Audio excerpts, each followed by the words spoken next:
What's up, everybody? Welcome to Value Town. And if you just happen not to be watching the England and Croatia game, just make sure you're watching both at the same time right now, because, you know, just impeccable timing of the show. But we do have our own kind of England versus Croatia matchup here today. Kind of, sort of. I forget, Gaara, do you have any? I forget, is your background, what's your actual name? I'm Serbian. Oh god, that's what it was. Yeah, oh my god. So, oh my god, I should be crucified now. I should be completely from the second league of England. Like we have like some mediocre-ish team. Yeah. So. But, yeah. But yeah. So, anyways, big game going over there. But of course, we've got a lot to talk about today on Value Town. So, of course, Gaara's back, and want to welcome our guest Raven, fresh off of HCT Italy and taking like 1 or 2 days break before probably off to the next event. Yeah, I got a couple of days till I go to Poland to kick off HGG. So although it's only a couple of days at home, it's actually pretty hype. The real World Cup is going to be kicked off next week. The real World Cup. Right. No, that's going to be exciting though. I'm glad that the Global Games is going to be a little bit later this year. I mean, last year it kind of like was started in May, and then it was drawn out. It was drawn out like really long too. So it's shortened way down. Yeah. And also the format overall, at least for the group stage, is way better because it's Swiss. Yeah. So you get some really cool things going on there of actually how a sort of Swiss bracket over teams is going to play out. So it's going to be cool. Are they doing? And the best part of Yep. and the best part of all is the top 16 will be at BlizzCon. So yeah. we have some. That was the biggest. That's thing. hype. Yeah. That's I mean, hype, yeah. Better than not having essentially anything at BlizzCon. So this made the most sense. Not having the championships there, Global Games is perfect. It works for Overwatch. You know, it should work to some degree for Hearthstone too, in my opinion. So yeah. Anyways, guys, we've got obviously huge news. The expansion was announced yesterday, even though. Not sure it was supposed to be announced yesterday or not, but it was announced, so we got a chance to obviously get to see an awesome announcement video, as well as, you know, some new cards, which we'll get to in a second. So definitely some great times there. But maybe just before we jump into that, of course, like what have you guys been doing this week, like in terms of the game itself? I mean, Raven obviously just fresh off Italy, but Gaara, Gaara too. Like, so talk about fresh off Italy. We were together this week. Yeah, totally. Yeah, so why don't you talk about the experience? Because I remember the day one, Gaara was like, you're like yes, messaging me how happy you were. Yeah. Day one. I did insane day one. I don't know what it was. I felt so great. I played like the best Hearthstone of my life. And I was actually in the streaming area. I played against Psycho. And I played so well. Like I did some crazy plays. Like I fought always like 5-6 turns ahead. And he was favorite, and I still won 3-0. And then I was in the stream area, and they told me it's on stream. And then after I finished the match, they said it wasn't streamed, and I got like ultra debated there. Well, there's a lot of stuff not streamed like that first day, so. And then second day, they told you nothing was streamed the first they day. made up for it the next day, right? So.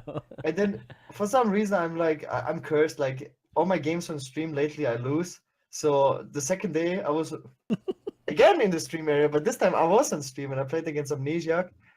And yeah, it was a good series, but yeah, I ended up falling short. He's an amazing player. It's so different to actually like be in the position of a player, because you don't see both hands, right? Like then you actually see how amazing a player plays. Like he played so perfectly around everything. He never extended, pushed like damage perfectly, made it almost impossible to develop minions, you know, defensively. And like it definitely looks way less impressive when you see both hands than when you actually play against a player, especially in the environment and everything. And he tried super hard, and I didn't feel bad losing to him. I never feel bad losing to a very good player. Like it's like it is what it is. It happens. And then right after that, I played against Board Control. Oh, he was like 3-2 as well. Rough, dude. He's also not a top 10 player. You can definitely lose to him as well. Crazy. Yeah, and that's how I went from amazing day one to not so amazing day two. But yeah, overall, I had a bunch of fun. First time Italy. It was super hot. The only bad thing was that apparently I have super delicious blood, and all the insects can spot it from very far away. And they always went on me. Like all the people around me, not affected. All the insects go to me. Feels bad, man. Gaara, the insect repellent of Hearthstone. Who knew? Okay, well, I Outside mean, is we're dangerous. talking about Italy. Why don't we just just kind of skip one thing and just go ahead and just talk about Italy, since it seems to be a good way. I mean, just this is a good segue into it. So yeah, overall, great congrats to Hunter Ace. Obviously, just another tour stop win, which, man, we know the kind of competition at these tour stops, and the fact that he was able to win 2 of them now just really begs the question of whether he's the best player in the world right now. So I'll throw that question to you, Raven. What do you think? Is he? He just is, in my He just opinion. is. You can't, right? He's gone to 4 tour stops. He's been the finals of 4 tour stops Yeah. and won 2 of them, Yeah. and second place obviously by being in the finals the other 2. And he's just already in his winners interview. He's like, we're like, how's it going for the next month? What are you looking at? I'm taking a month off. I've already got 3 top 25s. I've won the tour stop. Got to take some time with my family to chill out a little bit and get ready for playoffs. It's like, just casual 3 top 25s already locked up with a month spare, winning tour stops every other week. He's just the best player. And the thing is, after all that, you watch his games and he plays the best as well. He isn't just like, yes, some people can get fortunate, so so on, and just like they win a tournament or they place well. He actually plays incredibly good Hearthstone, and I personally think he's just the best player in the world right now. I don't really think many people can argue that one. I want to disagree. Okay. With who? We can call him the second best player in the world. I'm Who's more the best? impressed by Muzzy. Yeah, Muzzy's. Oh, don't get me Muzzy's wrong. my Like, guy. you look at Muzzy, you look at Saiyan. There's plenty of other players that you could See, argue within a we're top not talking 5. top 3 right now. We're talking about best player in the world.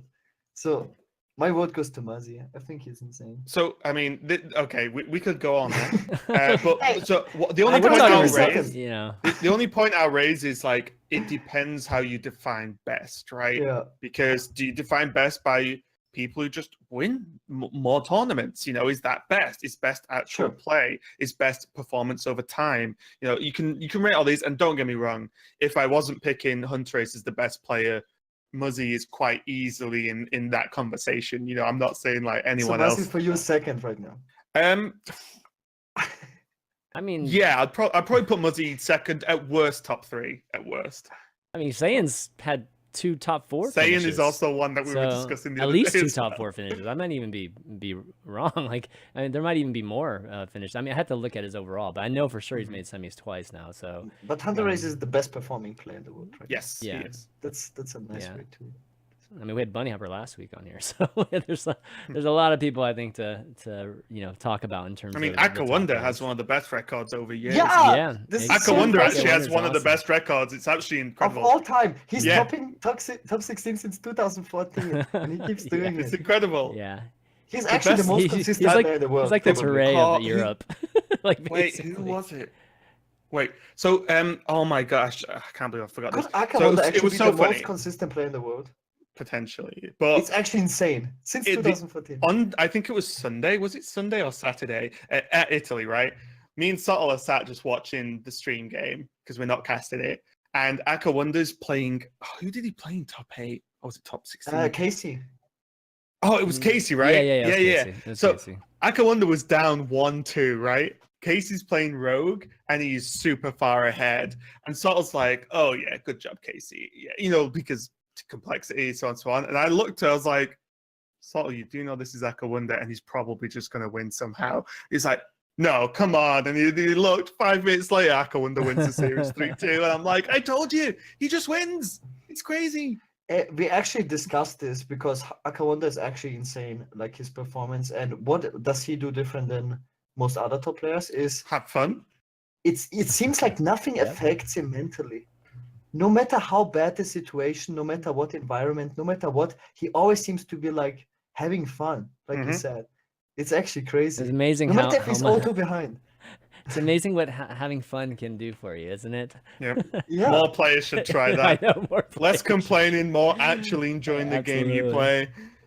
Absolutely. I will say, was one other person I think's like that, and we talked about this the other day again in Italy. Surrender played on stream. That's right. Yeah, and he went to Italy, which was awesome for me. I'm a huge Surrender fan, but he lost his match on stream to get knocked out. Right, it was his 3-2 match, I think. Mm-hmm. He lost his match, walked out and walked past us, and just yeah, okay, I'm Surrender. I'm cute and I'm happy. And just smiling. I'm like, God, Surrender just always looks fantastic. He always looks cute and he never looks grumpy no matter what. He's just been knocked out of a tournament he traveled halfway across the world to go to. And he's like, yeah, well, I'm Surrender. Life's good. I'm like, no, He's Korean, man. amazing. I mean, like, I love Surrender. so much. that's how Koreans generally have very good.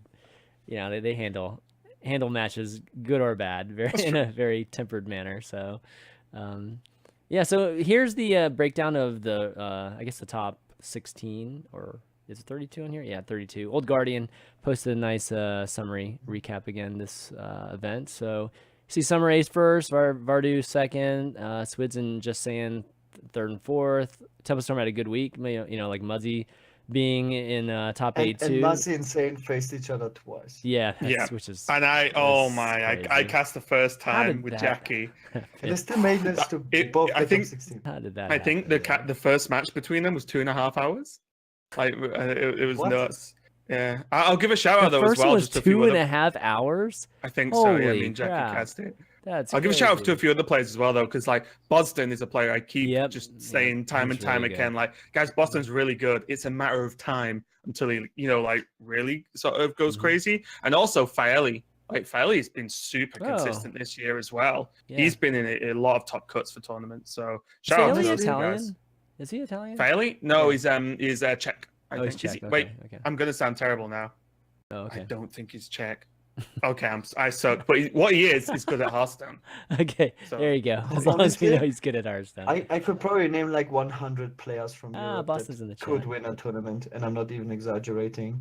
Yeah. It's I mean, we're starting to People are see good. these guys. We're starting to see these guys consistently in these finishes. It's kind of like what you were saying before, or maybe pre-show, is that it's for sure. the game is in a great state in terms of the meta, the actual card, like the classes and the power level of the classes and the diversity that we have. It's actually making for not only a very good ladder, but also a very great event.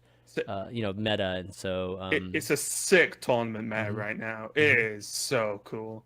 Also, as well, look at that. Just to mention, I don't think we've really touched it, but like top 32, you're scrolling through. We've seen Orange is in there, Sippy, who made one of the best wild players in the world, come over to standard. Oh yeah, But I'll say, dude. top 32 is stacked. How many players are in this tournament? 400 Yeah. or something? 400 and something, I think it was. Yeah. It's like, Mhm. and top 32 is a bunch of names we know. Like, It's good. That's exactly the game's what pretty they're good right hoping now. for. yeah. yeah. Exactly. Casey on his fourth top 16 in 4 HCT tour stops he's been to. So Casey needs to break that curse at some point, but for now, 4 top 16s in 4 appearances definitely isn't anything to sniff at either. Yeah. I mean, it does help that these guys have the ability to be at these tour events too, right? Like not every single player can be at these events. So Sure, like of course. these guys are the ones that are on teams too, and are able to make it there. So it plays a little bit of it, but in the end, still, like I think that the top players that are they are playing the best, right? They're piling these decks the best, are getting up there.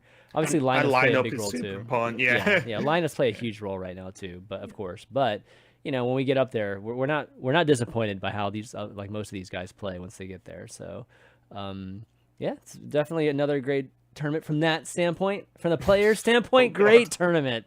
But come on, I mean, we have to get to the elephant in the room here, which was the production. It was the worst out of all the tour stops that we've seen so far, and I mean, the level was, I'm not going to say amateur hour, but I mean, the fact that you have to stop production on day one is something that should not be happening right now, especially in HCT events.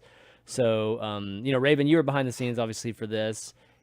First question is, how much of this was not preventable, and how much of it was just, a crew that had no idea whether, like, never done a Hearthstone event, really wasn't prepared to do it, maybe we should have had somebody else do it. So, from my understanding, I may not be 100% correct, but this is what I believe to be true, is the production crew had not done Hearthstone before. It was the first time. I believe they've done CSGO, some big CSGO tournaments and a few other bits. What I will say is, again, I'm no tech person, but from what I've picked up over the years, I think a good chunk of it was preventable, to be completely honest. Okay. Mic's not working. Yeah, come on. Even in the It- after I the mean- winners interview. Yeah, Yeah. but like to me, I'm not going to sit here and go in on people, right? Because Yeah. I'm just not going to. But microphones not working and then not having backup microphones in case stuff breaks, because stuff always does break, to me is preventable. I think some of the overlay stuff that was wrong, yes, it can happen once or twice, but it might have been a couple more than once or twice. Oh, So- it was a lot. Like so. But I think a good chunk was preventable. The only thing I'll say in defense is this will probably create stricter controls over future HCT tournaments.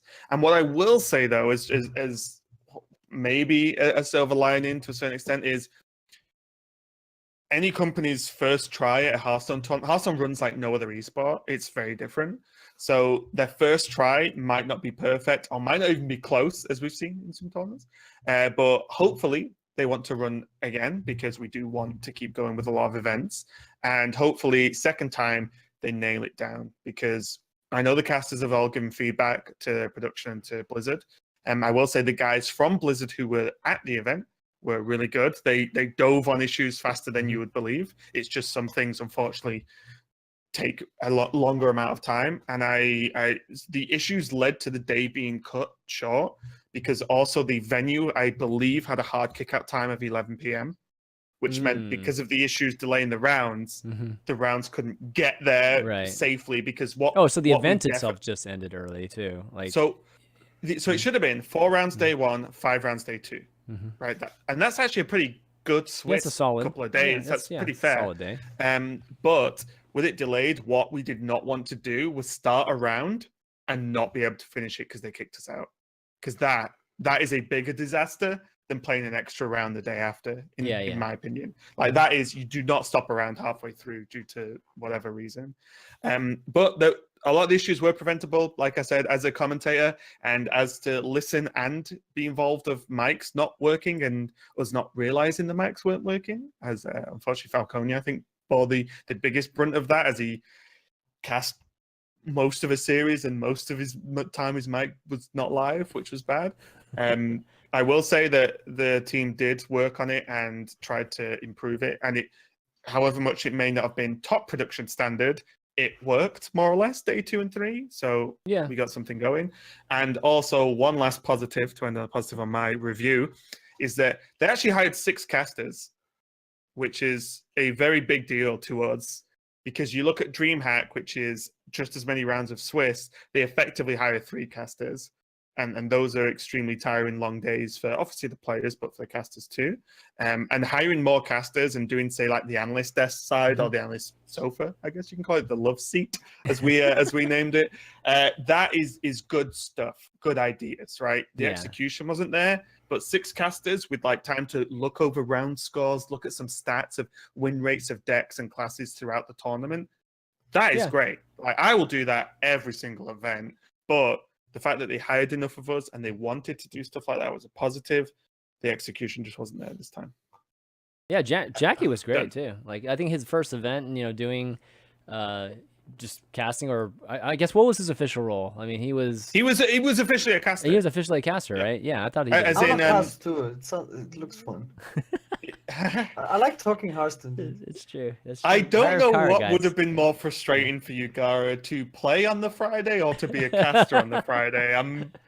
I have to say, from a player perspective, because they get trash talked so much, I was so positively surprised. I thought it will be way worse, to be honest. I was positively surprised because I knew first tournament in a country with 500 plus players. No freaking way. Recipe for disaster, Right, let's be honest. exactly. It just is. I thought we would start 2 hours later than when we did, especially with seeing the huge line in front of the entrance. Yeah. Usually, like, you get way faster your free wristbands. They had to, like, check in every player individually with, like... Did you have to sign something on our website or go on a website to register something? Gaara? Oh yeah, we had to do like we had to. Yeah, put so I will say that from, again, my limited knowledge, one of the issues that slowed down check-in, which is why there was a queue, was apparently in Italy, if you compete at something, you have to go on this website and, I don't know, click a waiver or register. So you're lawfully allowed to compete. So that was something, again, they maybe didn't foresee taking too long. I believe the players were told to do it, but not everyone did. And then that slows it down. But anyway, yeah, I'm sorry. Carry on, Gaara. Apologies. The only frustrating thing was like that happens. Like we finished only 3 rounds. I think that has to be changed. I don't want to say we have to do best of threes, but I think at a certain amount of players for a Swiss, if you let like 1,000 people enter, which I'm pretty sure is going to happen, right? Then you can't have 1,000 people Swiss. We can't finish it in a weekend. We have to add an extra day. Or like, I don't know how to do it, less rounds or whatever. It's just bad, right? To be completely honest, I think if Swiss is something Blizzard want to push, they have to add in a clock, a game clock. Yeah, I think a game because clock. that solves all problems, right? Mm-hmm. You have 2 hours to play a round. That is to me a reasonable amount of time. 2 hours of game time, right? You have 2 hours to play your round. If you want to play a slow ass control deck and you want to rope every turn, good luck. Because what happens whatever at the, the end rules of 2 are hours, for though? Like that's the real question, right? Like, so to me, it doesn't like matter too much. It does matter because as long as they pick a rule, then that's the rule. Everyone knows what it is. Everyone can prep for it. Well, no one can complain afterwards. You can, but in Magic, people stall for time, right? People play for draws and stuff. Yeah, but I'm not saying that's good, but it doesn't break the game. Yeah, they'll have to come up with something, but there are ways to game certain, whatever rules it ends up being. There could be ways to game it. So I think that's why I haven't even said what was the frustrating part. The frustrating part was that apparently we had shuttle buses from like our partnered hotels. Yeah. And those never came. So we were all at this fancy. We had like these fancy 4-star partnered hotels. Everyone just booked there because apparently we get shuttle buses, right? We never had the shuttle bus ever on any day. How'd you get there? That's obviously we had to walk 4 kilometers. There was one Uber for the entire city. That's obviously for the entire city. That's one busy person, man. Wow, that's crazy. Oh, wait! Someone shouted goal. Yeah. Oh my God! England are 2-1 down. Yeah, you had to walk 1 hour to get to the hotel, and every day. Oh, okay. Everyone should have stayed multiple times. Everyone should have stayed at our villa. It was like a 5-minute walk from the venue, Oh, and there was enough room. I will say, for the organizers, they put us in this massive villa on this hill. The view was amazing. Yeah, I mean, it took us multiple minutes to walk to the villa from the front gate. It was sick. There were 3 cool dogs. One was a little bit overweight, and that's the one I liked the best because he was just lazy like me. But it again, they put us up in a nice place. But no, lots of pictures came from the event, and they're all beautiful. Like everybody getting a chance to visit. One thing I do want to ask you, Gaara, from a player point of view, is that initially it was brought up, you have to bring your own Ethernet cable, right? And fine. There were issues, though, with people pulling, when they get up to leave when they're done, pulling out other players' Ethernet cables by accident. And I believe Chacha Boys, lost a game because of it. Because he was roping to make his lethal play, and then someone yanked his cable. So, because it, and something happened where it roped out in the time the game registered the disconnect, so he just missed the turn because a player next to him pulled out the cable and he thought it was his cable. That's brutal. So for me, I don't know about you, Garen, and you can reply, but if I'm playing a tournament and people are sat next to me and there's cables everywhere, obviously for Ethernet stuff, if I was finished and the two next to me weren't, I probably wouldn't get up. I would wait for them to finish because. So you mean it was by accident? I mean, I don't see how it would be different with tournament cables. They're basically the. No, and this is what I'm saying. Bring your own cable doesn't matter. But I'm saying as a player, if I have 2 players next to me playing and I've finished and they're still playing, I probably wouldn't, because there was reports of players getting up, bustling around, moving the table, trying to mess, while other players right next to them are trying to play. Personally, I would just sit there, be quiet, and just wait till they're finished, then get up and leave. Yeah, that's. I mean, I believe it did cause some issues from what I know. Logistically, there were that's internet probably issues. true. like sometimes I had to wait 1 hour before I could play. Just I sat down and then I had no internet and then my table was shown wrong. But I feel like I'm so It's- used to it. Like It's I didn't come on, even think, it's very easy to fix that. Like you just duct tape like cables down to the Yeah. table or whatever. but I you mean, can't that's if you have to bring your own cable, of course. sure. If you have to bring your own That- cable, it's different. But if it's like a tournament thing, then obviously you can fix it. But I mean, even if it is a tournament thing, you could have things set up on the tables. Just that- hire the that don't Swedish cause this to organizers happen. for Yeah. every tournament. Yeah, Easy yeah. fix. Right, Yeah, so kind of best circling back because we organized kind of obviously gone down Oh, this I- route of talking about the turn. Wait, go ahead. I didn't tell you my idea actually, and I right, was talking sorry. about this at the weekend with the guys. So, Swiss is always an issue, right? Because it is extremely difficult to run Swiss broadcast, by the way, and have no breaks or no downtime, right? Yep.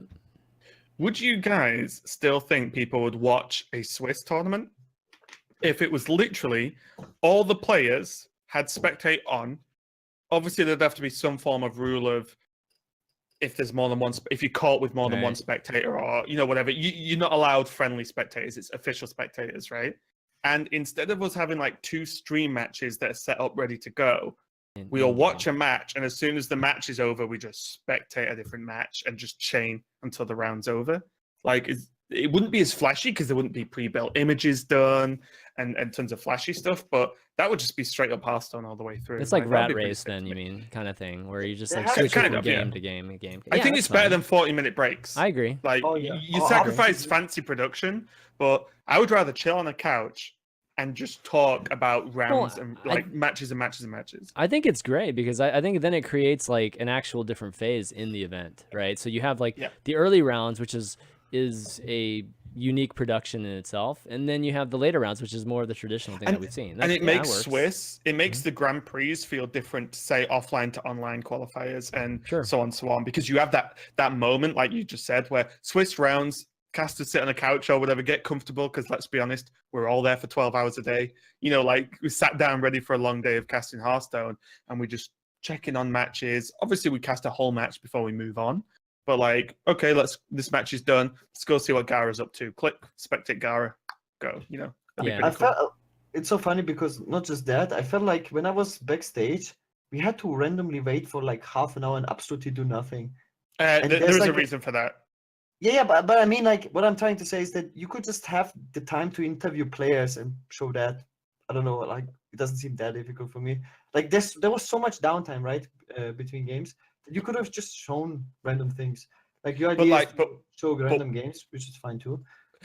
Right, but there's limited to the amount of content you can make, right? Yeah, Like, well, I think if he you're was filling saying 40 minutes every 2 hours, that's a lot. I don't of think he's talking content you about. have to try and I mean, are you talking about content, Gar? Or are you just talking You about said like interview logistically? players and No, stuff. like, Oh. like there was just enough time to do it. You could always like show an interview from some players that were backstage. There was just so much time to do it. I don't know how Right, much right. time you need to edit it or whatever, but there was just so much like downtime all the time. You could have done things, or at least play music. I know some Well, Sweet suggested it. At least play music. I don't think music on the official No. Play Hearthstone channel. Yeah, is, I think people were Something. tired of seeing like yeah. basically. Did you hear about ads people or- getting banned the other day off Twitch, Gar? Because that might come under a similar issue. Something. No, Come on, but dude, I'm play just Minecraft. Minecraft. Oh my gosh. But this Anyways, is what I'm kinda- saying. If we could just sit and spectate for a whole round, once the round's finished, there's obviously downtime because people need to find out who they're playing next, sit down, get ready. But that's like 10 minutes downtime, and then we just start spectating people again. Yeah. Like, So, I mean, that'd be pretty cool to me. So I mean, circling back to the whole, kind of production, and after this whole thing, Hearthstone's going to, or the Blizzard team's going to put a lot of emphasis on improving this, right? How? By the way, I these are- actually don't know from the production side. What they're doing at some tour stops is that they show free games on stream, and when those free games finish, everyone will have finished their round, and then the next round starts like immediately after the last game finishes on It's stream. just not always true, though. Wait, Yeah, hang no, on. not always. You talked What? about playoffs?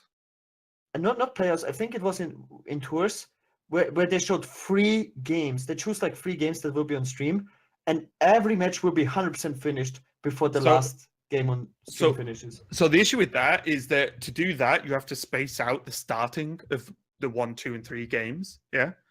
And if, for example, match 3 starts at 2 games after match 2, right? then match 3 will always be the last one. But what if match 3 is a 3-hour series? Yeah, but Then you've just delayed all the rounds by an hour back for one match. That's what they did though. Right, but is that better? Because that's still extending the day. That still so makes the day an here's hour longer every round. Here's the thing for me. Right. Like, I think we've been doing these events long enough. I mean, Blizzard's done their own events like long enough to know a lot of different techniques as to what to do whenever unpredictable things happen, like matches go long or matches go too short, and you need to figure out how to fill in content or whatnot.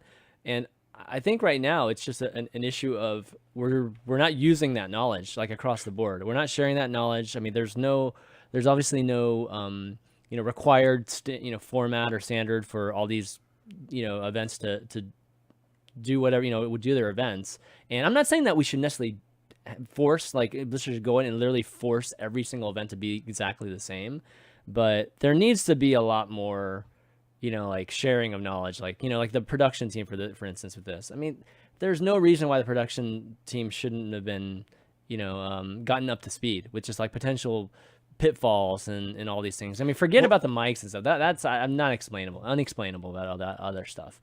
But still, like some of the other things, I feel like we should have seen a lot of things that worked at other events. Well, one thing we mentioned in something that Lorinda actually brought up a lot as ideas is we honestly don't know why they don't just fly a caster out a day earlier and we just spend a day with the production team, because in a day we could just point out everything that needs fixing or that isn't quite right, or we could practice things. Because it's not really your job to do that, though. Right, like, but I mean, that's the if thing. if they pay me for an extra day, Chanman, yeah, it can be my job to do that. That's what I'm saying, though. Not like during the cast, but fly someone out who knows Hearthstone broadcasts intimately for production companies that don't know Hearthstone, because then you just stand there and go, that won't work, that won't work, that isn't going to happen, that won't happen. You know what I mean? Yeah. Oh, we need to do this, we need to change that. Oh, yeah. Fixed, I mean, that's not a bad idea. Yeah, that's a pretty good idea. It's just a very simple solution. And I feel like we're not even talking about Italy now. I feel like in my time, at least, there's been productions that just don't quite understand how to broadcast Hearthstone. And then they really miss the mark and it causes some issues. Whereas if they just asked someone who knew, they could have said, no, that's not going to work. Like, we've tried, it's failed before, not worth it, sort of thing, Yeah, I think that, sure. I think that generally that's a good idea. In this particular case, I just think that there needed to be just, some type of checklist to make sure even just the most basic things have worked, right? Like that wasn't even happening in this one. So don't want to harp on it too much more, but, for sure, I hope that Blizzard does, jump on this and really look at it from the standpoint of like, how can we make, at least the quality of all of these tour stops, somewhat similar, because right now they are so different right now. And, unfortunately it affects how people feel about the system, whether, tour stops are good or not. And, it should, in some ways it shouldn't, because I think the tour stops generally are working. It's just, like there are definitely some players and some others that are really, maybe it's questioning because it's the first year, right? It is, but still, that's not a good enough excuse, though. You know what I mean? Like you can't make some of these mistakes that I feel like are happening just because it's the first year. Like you can't do that. I will say, on top of that, year 2, so next year, if the tour stops still exist next year, I don't know, obviously, but if they still exist and there's any tour stops like some of has the issues that some of the ones this year have had, that's a real problem, because like you can say, Gaara, it's like second year, especially if they're companies that did it last year as well, you don't really have excuses anymore. Like you've done it, you know how it works, you know what Blizzard want to see. You can't mess it up the second or third or fourth I think time, we've already been there, though. Like DreamHack for sure cannot screw stuff up. I mean, they've been doing it for so long, and they know what Blizzard wants already. So DreamHacks, I don't think they shouldn't have any issues. These type of HCT Italy type of things, Blizzard made the choice of picking these third party production teams. So, and they've done that before. That remember when we were complaining about Chinese productions for the longest time? We've been down this road already. So I would have thought that they would have addressed how to get these new production teams up to speed, because that's clearly what they're going to do. logistically, I feel like they have to do that, potentially. And I'm okay with that. Like them using third party, that's totally understandable. Can't have like Blizzard production team just literally traveling every single week Around the world everywhere. constantly. Yeah, exactly. So I get that, but they need to do something, like more actively about getting those teams trained and up to speed, if they're going to be official HCT Tour stop, partners. So, yeah, hopefully that will happen. I'm pretty sure something of that sorts will happen. Maybe even like you said, Raven, that's a good idea too. Hiring one of you guys, go out there. Not even pay an us, extra day. just someone Just who somebody, knows. some I'm not saying it has consultant, to be a right? caster. Some Yeah, consultant for an exactly. extra day, and just like basically make sure a lot of things that can be prevented. Yeah, I think the issue is get the basics right. Right, That's all exactly. anyone really wants. Just nail the basics. The fancy stuff is a bonus most of the time, but just when the basics start breaking down is when people get really disappointed because it's not really acceptable, is it? Yeah. Okay. Well, anyways, in terms of HCT, like we didn't get too much into the meta, but we spent like 30 minutes on it, so we should probably move on. I think just like maybe a few words, like Gaara, like what types of like meta wise, like what do you think ended up working out in this, like in terms of your lineup coming into this event versus the others? For my lineup specifically, or just generally, like because we saw like Hunter Ace's lineup, right? It's pretty different than like Bunny's last. Hunter Ace's lineup is very weird, but it always ends up working super well. I think I'm pretty sure nobody expected is to see 2 odd rogues in the finals of the tournament. It's considered one of the weaker aggro decks in the game. It's like not supposed to beat anything but Miracle Rogue. And he also said himself he was hard targeting Miracle Rogue with his lineup, and he only faced 2 Miracle Rogue players in the entire tournament. And still won the tournament. So it's super weird. Like I played a very similar lineup to what Muzzy and Sane brought. Full like the aggro lineup and the anti-aggro control lineup were considered the 2 strongest lineups. And they played Priest. I played like big spell mage. I was like known for that, but the player who got into the finals and won was Hunter Ace, and he played big spell mage, but he played like lineup the targeted rogue. Did you know what the best lineup was? Vardu's lineup, which was the Finnish one, had the highest win rate overall, and both Vardu and Hunter Ace had a 2-2 lineup. 2 control decks, 2 aggro decks, and that hasn't been seen since Pavel, more or less. That's very much Pavel's lineup approach of 2 and 2.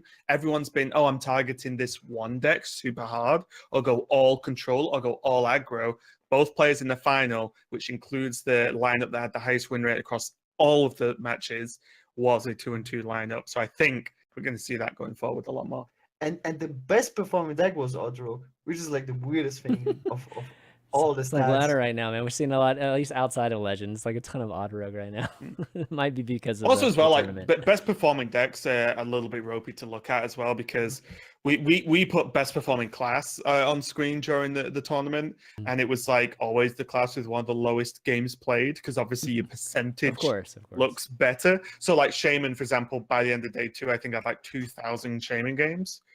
So it was like, well, yeah, the stats are probably not going to look amazing for that class because there's so many games played. Another thing that is very overlooked is that there's a lot of RNG in who you face, because people have these super polarized strategies. Like, for example, the first day I faced 3 people that had aggro decks in their lineups, and I just 3-0'd them. And then the first opponent on the second day, it was an anti-control strategy, and I got 3-0'd by him.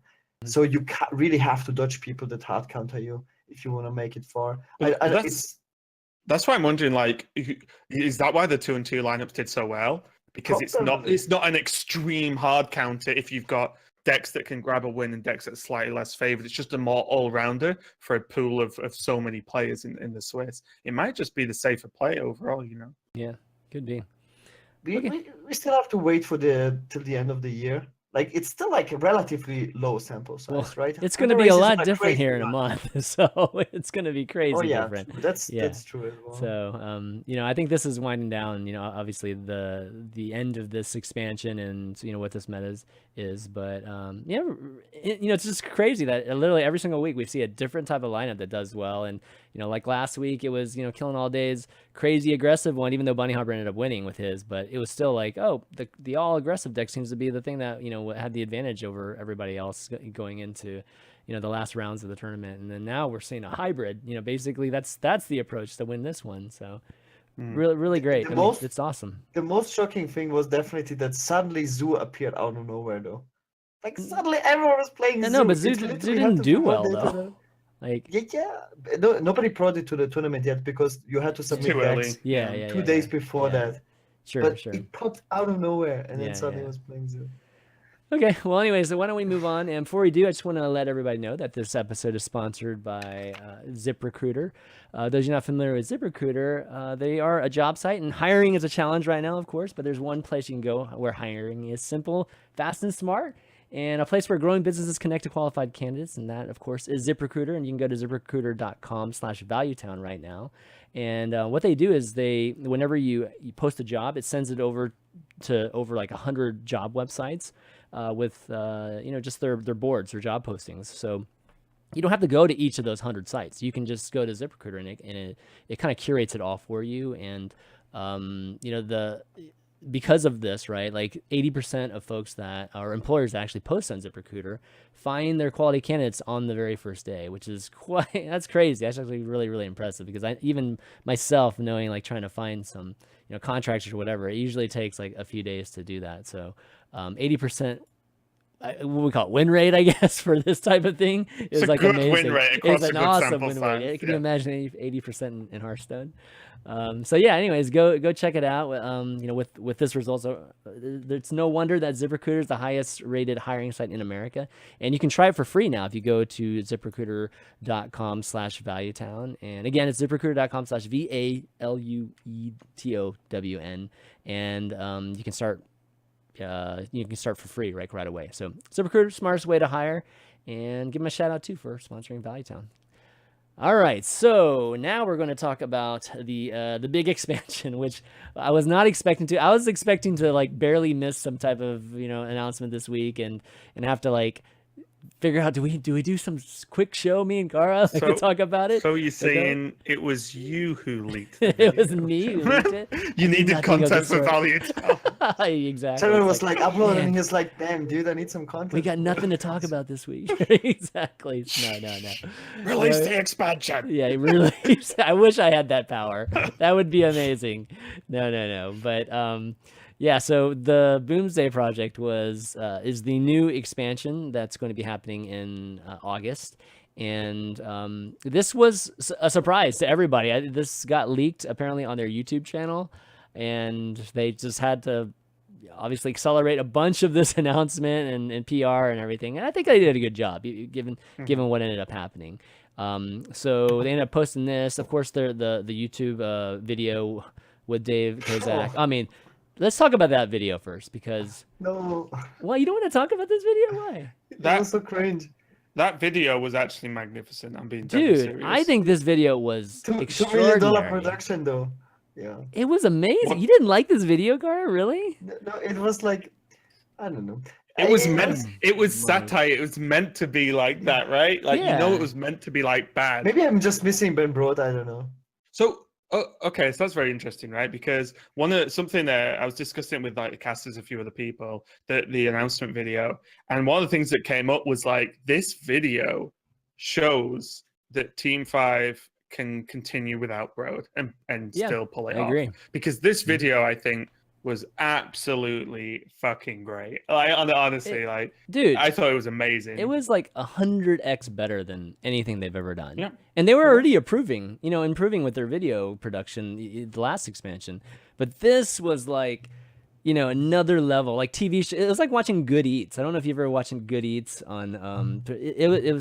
Anyways, it's a show that was very similar, like in this, but it's about food, but Alton Brown kind of reminded me of Dave Kozak. I tell you, Dave Kozak's just talented, He's great. like as an entertainer. So and just as funny to hang out with, by the way.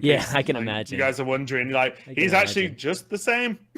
Maybe not quite as mad scientist style, but it's actually just a lot of fun to hang out with as well. So so I know he definitely did a great job. I know there's mixed results. People think it's cringy, but I mean, just looking at the production quality of everything that they did in it, it just shows you how much production. That's how it looked like.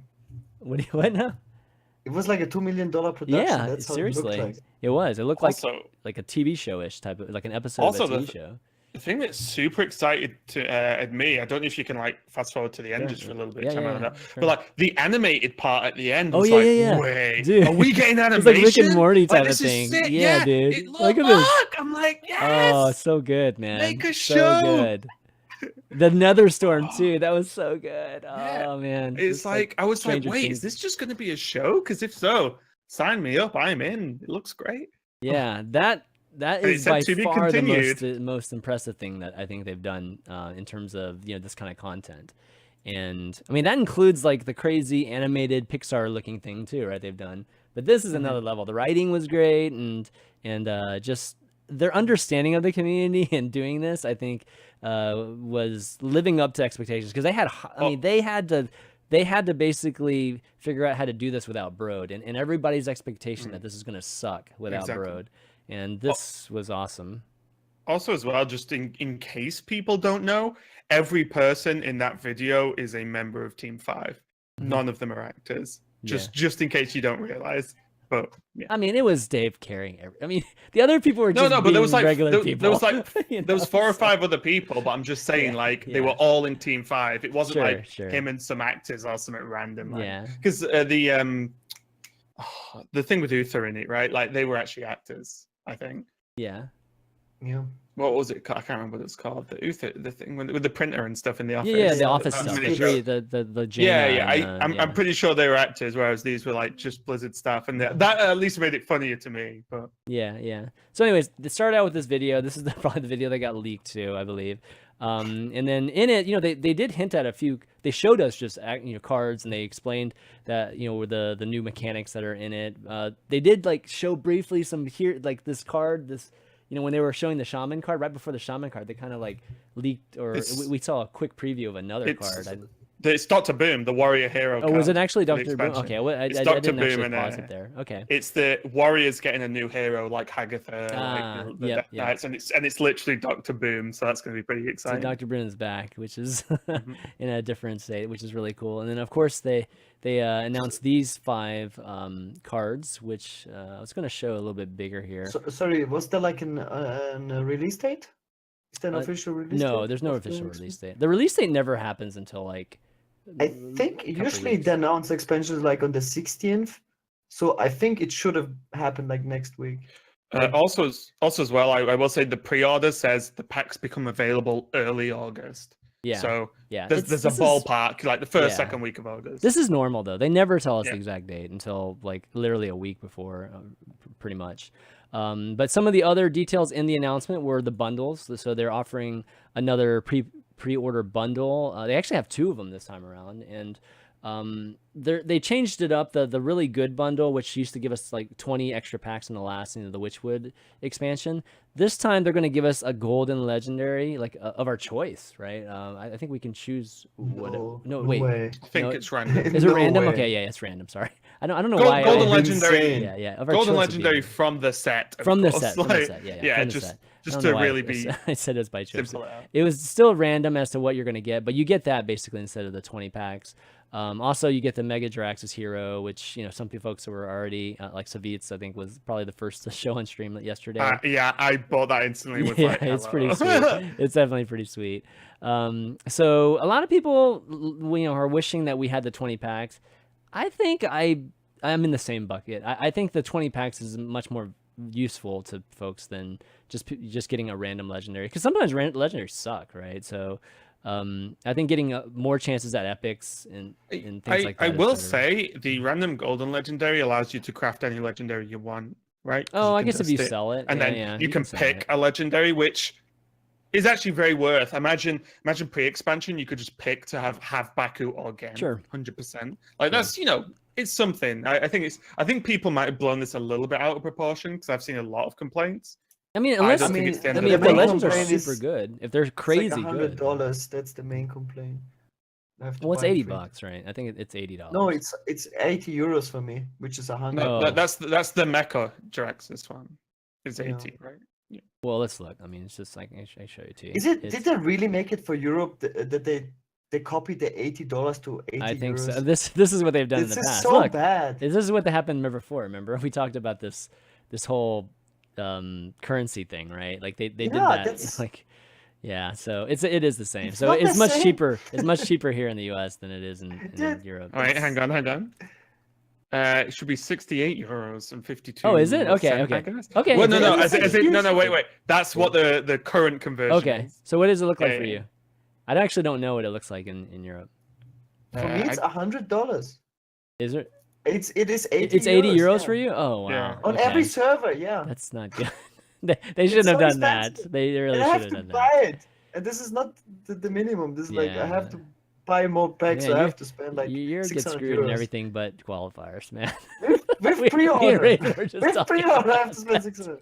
Everything but Every qualifiers. time. You get screwed. It's just it's just Free to play, by the way. Yeah. So, anyways, completing it all, we get the you get the Jiraxis thing. You also get the Jiraxis, the Mecha Jiraxis card back too, which is pretty sweet. Yeah, and just a small thing as well. I do believe that Mechadraxes you can only get from the pre-order. Yes, that's right. It's the only way you're going to get it, Exclusive. and it's a hero for like Nemzi, for example. And it sounds badass, so I would recommend it. But yeah, Yeah, it's cool. I mean Jiraxis. We don't get to see normal Jiraxis very often anymore, so we got to see this new Jiraxis and this new Dr. Boom. This is going to be amazing to see that one too. So exciting, like this whole mech type of theme, and this isn't a World of Warcraft thing at all, right? This is completely a Hearthstone specific thing. So outside of like the setting, right? Like Netherstorm and yeah, stuff. outside of but Netherstorm. that, yeah, but this yeah. whole mech thing, this whole crazy mech thing, I don't think Sure. is something that the we've seen. Boomsday Project. Right. So let's talk about that. Like, you like the theme? We can start even starting to look at some of these cards too. But generally, we haven't talked about mechs in years. Ever since like Mech Mage and man, what else? Mech Shaman. I don't even remember like what type of mech decks Mech were good Hunter. even. Well, Mech Hunter, Oh, yeah, I that too. remember. But that's like 2 Right. years ago or something at Yeah. least, right? So Which is actually kind of why I like it. Mhm. I think like it's been really long enough since GVG and since original Dr. Boom that anyone who's like, no, they're just redoing GVG but slightly differently. Cool. Like, we've Yeah. not had Is there GVG in anything- standard for years. yeah. Like, I mean, let's great. I mean, it's let's fine by look at me. let's look at the mech cards that are currently in the set. I mean, this is it. We've got You're 7 looking at it. cards. Yeah, it's like, okay, so we need a lot more mech cards, I think, to make this set pretty interesting. But to talk about just the new cards that they announced during the video and just the general announcement yesterday, they started off with Spider Bomb and Omega Defender just to really talk about the new keywords. So let's start with the Spider Bomb. It's a 3-mana 2/2 mech for hunters. It's a rare card. It's got the new magnetic keyword, and Death Rattle destroy a random enemy minion. And for those that don't know what a magnetic keyword is, they kind of explained it. It's basically magnetic allows you to use your body and your and the text on the card to buff another mech, or you can just use it as the body itself, like just what you see right now with the Spider Bomb. So kind of cool. It allows you to basically be a spell and be a minion, just however you want to use this, wherein before you could only be one or the You other. get the effect as well, right? Yes. Yep, you get the get effect all- too. You get everything. Stats and card Yeah. text. So It's- this is the first time you can actually change a Death Rattle to a battle cry through magnetic. Yeah, do you because it is a Death Rattle effect, but you give it a minion on the board and then you can trade it off. So before you play it, No, so it it's- doesn't die. It's not considered dying. It's considered like attaching itself to it. No, if you have a mech on the board, like this Yeah. is a Death Rattle effect. But if you Yeah. give it on a mech on the board and then trade it, then it's Yes. basically a battle cry from the hand, in a sense. Well, you're attaching a death rattle to a minion. Yeah, from Oh, the is hand. that what you still- mean? that you Oh, attach it oh, still that's has what to- you mean. yeah, Okay, I yeah. thought you It's meant kind like of like something. indirectly using a Death Rattle in a battle cry way. It's more It- like it's- just like assigning a death. it's like a rattle to it. spell. Yeah, Yeah. it's like a But spell from hand. basically. Yeah, but the opponent can't play around it though, in a way. I mean, you can play around by it, killing a mech, right? But then you still have like the death rattle for this. That's pretty damn good. Like that death rattle is a really nice death rattle, and you can still play this as a body. So you always have the ability to play this card. Even the play around for this card isn't that like just all or nothing type of thing. It's even It's the kinda worst like case is not a bad. deadly shot with a 2/2. 2 body. Yeah. Yeah, kind of. Like, because you can use it like immediately. That's the thing. And- if it would be just definitely we would. And also there's a slight added value of, well, that can be the mech that you magnetize a different mech from hand too, right? So that also procs a different magnetic mech. Yeah, that's a good. You know what I mean? Like that's Yeah, also you a could buff target this as guy. well as a spell. Yeah, you exactly. could buff this exactly. dude. Yeah, so it just The idea is cool though. Yeah, it adds more versatility to the cards. Again, like it was kind of like building upon what they did last expansion, the Witchwood, which was they're creating more dynamics to the cards, which in a way is just creating, in my eyes, multiple cards in a single card. And that's like really efficient. Design efficiency, it's super high. And I think that's just, again, like it's really, really smart on their part, and it's just going to make for, more interesting plays from the players. All this says to me is like, the one thing I think Blizzard or Team 5 really have to do quickly, in my opinion, is just start going nuts with the game again. Because I feel like the game isn't very crazy right now. In terms of just doing crazy things. People like doing silly things in a game, whether they think they do or not. And well, name the crazy things you can do right now in game. Malygos combo with Twig. I've already run out. There's a lot of like Azalina Oh, stuff. that Like Azalina. I mean, there's Azalina stuff. There's Hemet stuff right there. Shutterwalk. I mean, I don't think there's a lack of potential for doing crazy stuff, even with the current cards we have.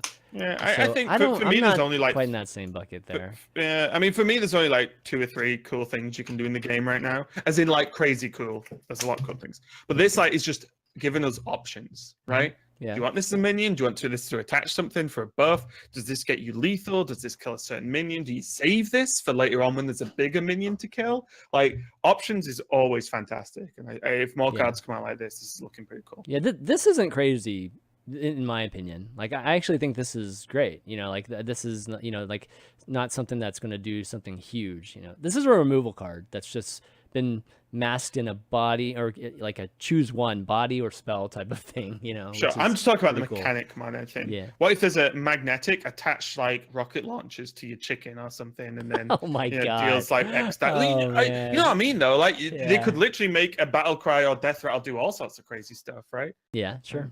Yeah. Okay, so talking about the next keyword that they added, or it's not really a keyword, but it's just like a type of card that's not a tribe either. It's just like an Omega type. It's kind of how they what they called it. So this is a 4-mana 2/6 Omega Defender. It's an epic. It's not a class card. So the text is taunt. Battlecry, if you have 10 mana crystals, gain +10 attack. And I think the general Omega stuff is going to be if you have 10 mana crystals, then X. So in this particular case, this would become a 12/6.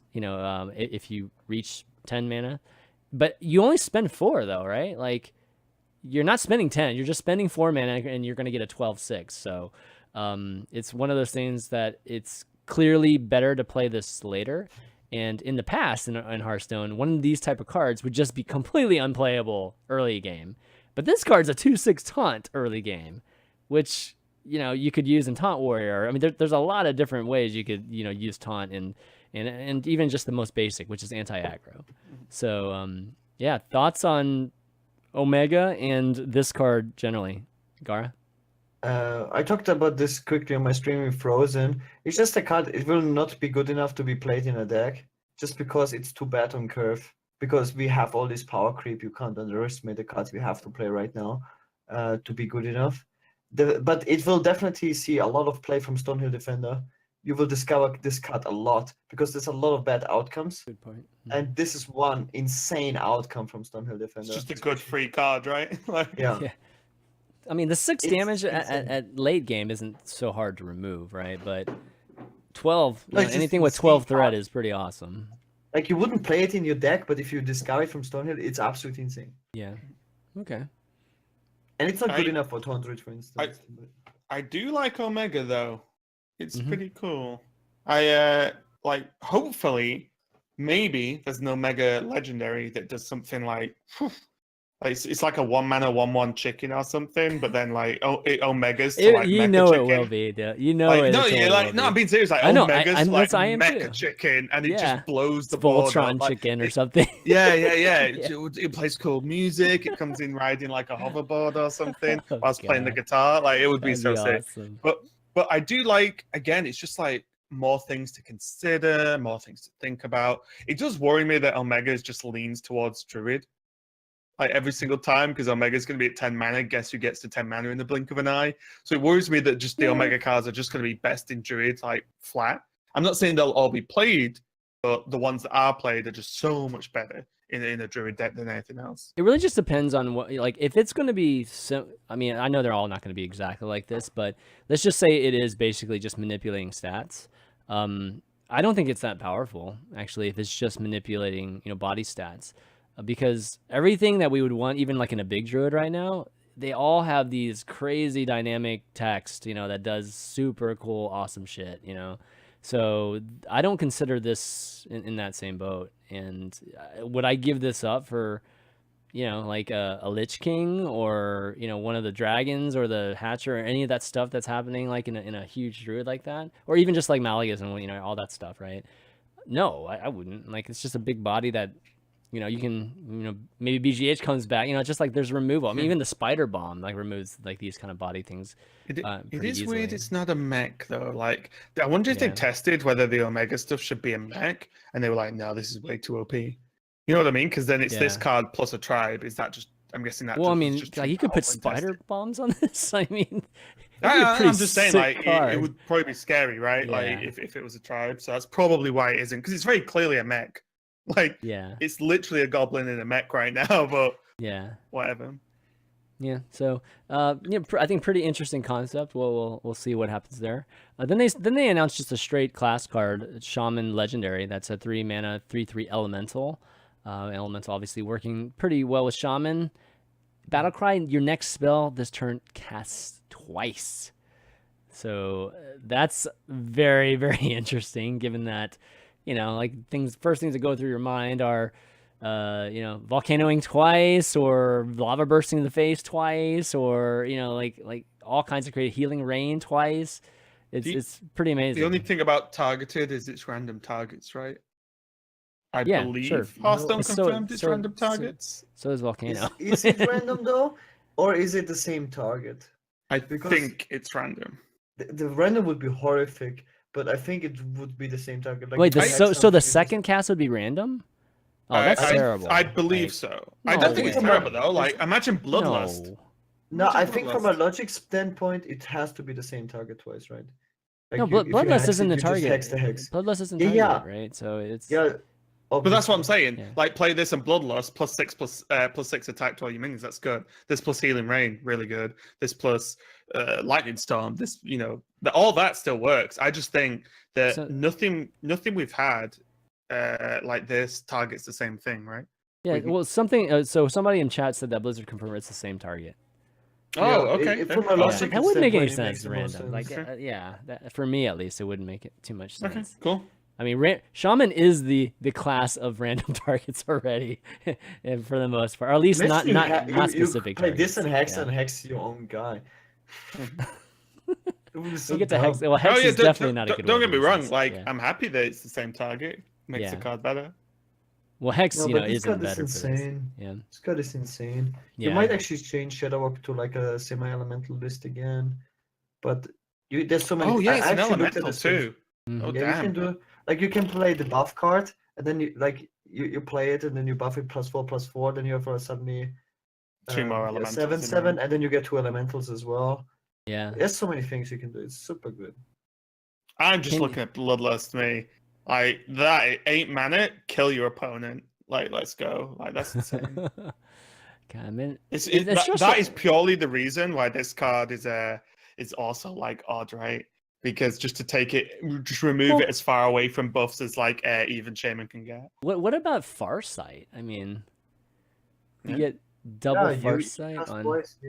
Yeah, there's a lot of cards like that. Oh my god, this card is just insane. Actually, hang on.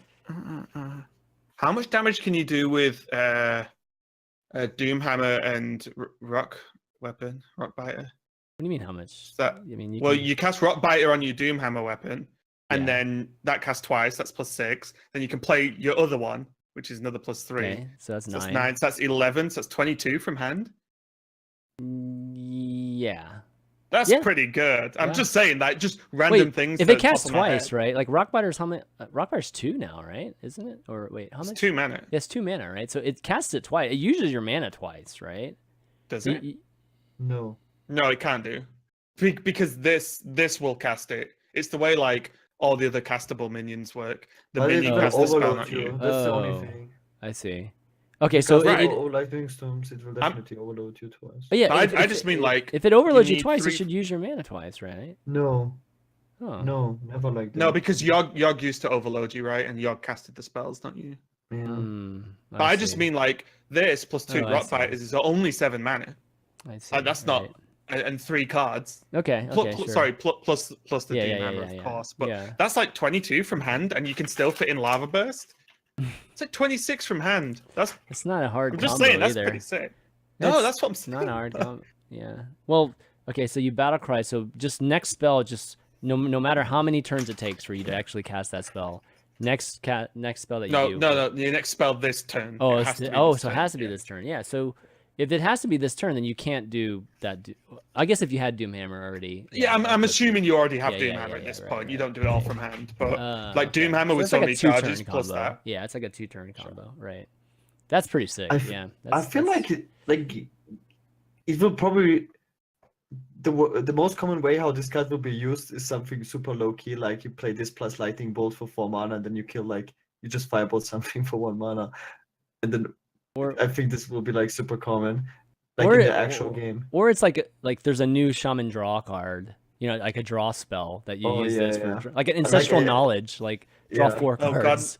Now I'm just wondering, like, is there a way you can safely get Malygos on the Oh board? and yeah, then play something this? that we also discovered, by the way, is you can do probably OTK combos with the Spellstone, because you can play this plus Spellstone on, like, if some charger sticks on the board, like Devilsaur, you can actually play this plus. Oh, so it plays the Spellstone twice. Yeah, that's actually that's so cute. cute. That's hard though, but it's cute.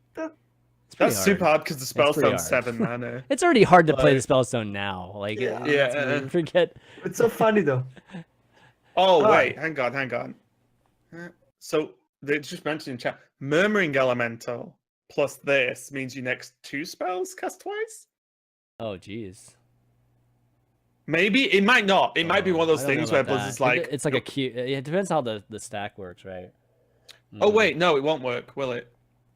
Because your What? battle cry goes twice, but the battle cry is your next spell. Spoilers. So it's always just that next spell. this guy's toast. Oh first. yeah, you're right. Yeah, right. it's the Yeah, wording it stops that overlaps, happening. The yeah, wording it stops just that cancels happening. it out. It's not... yeah. But anyways, it's Cool card, though. yeah. Like- they picked a good class to do this for. It's like Totemic Might is the best one. which one? Totemic Might. Totemic. Yeah, dude, somebody will try it. It's actually pretty good. Somebody will do it, yeah. And then they're Dude. gonna finally make the double Alakir, the summon the Alakir thing. I forgot what it's called. Like I even revealed that card. I don't even remember what I it's heard called. it here now. first. It's gonna be insane. Yeah, but okay. So those are 3 of the cards. Here are a couple others that they announced, or actually there are 3 more. Actually, one was announced today in one of the raunchy animations, which is cool. But Biology Project's the Druid card, so 1 mana spell, and it's a common. Each player gains 2 mana crystals. So this has been I think a very interesting topic of discussion, just given that my first reaction is like, this can't be good. Like anything that gives both players something is not a good card, especially historically speaking. Like nobody plays those type of cards. But then a lot of people are like, well, you get you're going to be the first person to react to these crystals because they're actually full crystals that you get, I believe. So the fact that you get to react first to it makes it, a very, very advantageous card for you, even though you're giving your opponent 2 more mana crystals too on his turn. So kind of want to see what you do. After hearing that, it's like, okay, I can see that. And obviously in Druid, ramping is super awesome for a Wait, lot of how are you strategies. first? Because you give your the opponent... mana crystals are full. Yeah, so the mana crystals you gain so are full. So you get them right away. imagine Wild Growth and Innovate slept together and had a baby. That's this card, more or less. Because Yeah. you gain Yeah. 1 overall mana live because you've spent 1 mana to gain 2. But then you've also ramped 2 mana, right? Yep. But you've ramped your opponent 2 mana too. Yep. So Yeah. I'm just saying overall, it's like Wild Growth and an Yeah. Innovate into 1 card. That's right. But for your opponent as well. Yeah. So I think so. This is Oh. interesting. This is maybe what Innervate should have been, right? And- like Maybe super broken OP. Yeah, Because, like, you can play this and Wycroft on turn 1. this and what? Plus Wycroft turn 1. Oh, Wild Mhm. plus yeah. Isn't that super ultra mega hyper broken? I don't know. I mean, but you're Dude, giving this your sounds opponent, like ultimate but you're giving your infestation. opponent. But remember, you're you're only giving your ever still opponent 1 too. mana ahead of your opponent. Yeah, you're still giving your with Wild opponent. Growth in this. Yeah, but Ultimate Infestation is a pretty damn good card. There's almost no card that can compete with it. My Because question of Apollo. is, if you do that, then you're on what, 4, and No, then 5. Then Yeah. your opponent's on 4, which Then you means they nurse get the to play a 7. 4-drop. Yeah, but all I mean is they get to play a Yeah. 4 Then you go drop. Nourish. Right. No, Card? I'm just You saying. win the It's not, game. I'm just saying. Turn 3. The one thing I point out as well is like the project part of this card. Projects are a new card type, kind of, and they said that there will be a lot more projects, and projects will affect both players, just like this does. So Oh, it's so a this kind is of the theme. This is the theme. yeah. A Okay. project is I Mhm. don't know, whatever, but there'll be one that maybe does damage or buffs 2 creatures, one of yours, one of your opponents. Hmm. I don't know, but there's Wow. like a dual thing card, which is cool because again, it's more decision making. Do I want my opponent to have this benefit as well as me, or do I want to hold off? Or Wow, it's cool. Going to be interesting to idea. see how they can do this 8 more times. Make it an interesting decision, right? Because, yeah, I think this type of card, you guys, let me know what your thoughts on it. But if you're playing against an aggro, let's just say you're some type of control druid, right? And you're playing against an aggro, this card is really good for you. Like, I think that ramping an aggro deck that just like dumps their hand on the first turn, like which one's worse? Aggro, deck that you're going to be playing against right now that tries to dump their hand on the first turn, and then you getting closer to your swipes and you getting closer to your giant taunts, like Spreading Plague. yeah, and spreading plague too, right? This is like so great against aggro. This is like crazy good. I don't Right? know, I man. think Yeah, I don't have see- a that's, feeling that crazy this will good. be either unplayable or completely broken. yeah. I I can't think see this being like on a middle ground.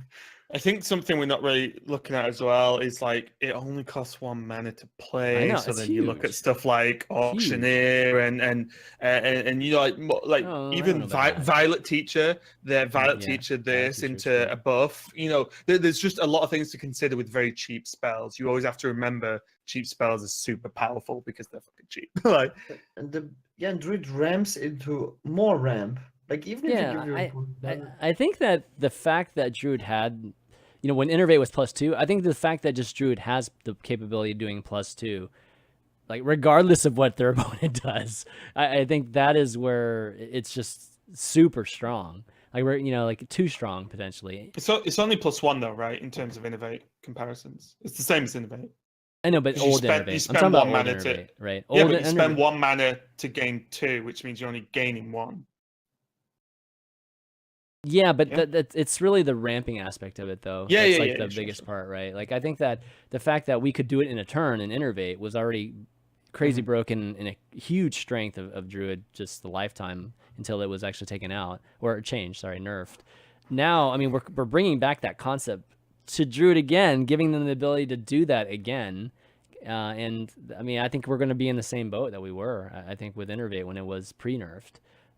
Just regardless of what your opponent does. I mean, if your opponent's a Druid too, then obviously it's mirror matchups are completely different. At least the but- opponent gets mana as well, right? Maybe this Yeah, will be it's- good enough because it was only the Druid that did it, and you couldn't really do much against it because you were stuck with your low Yeah. mana.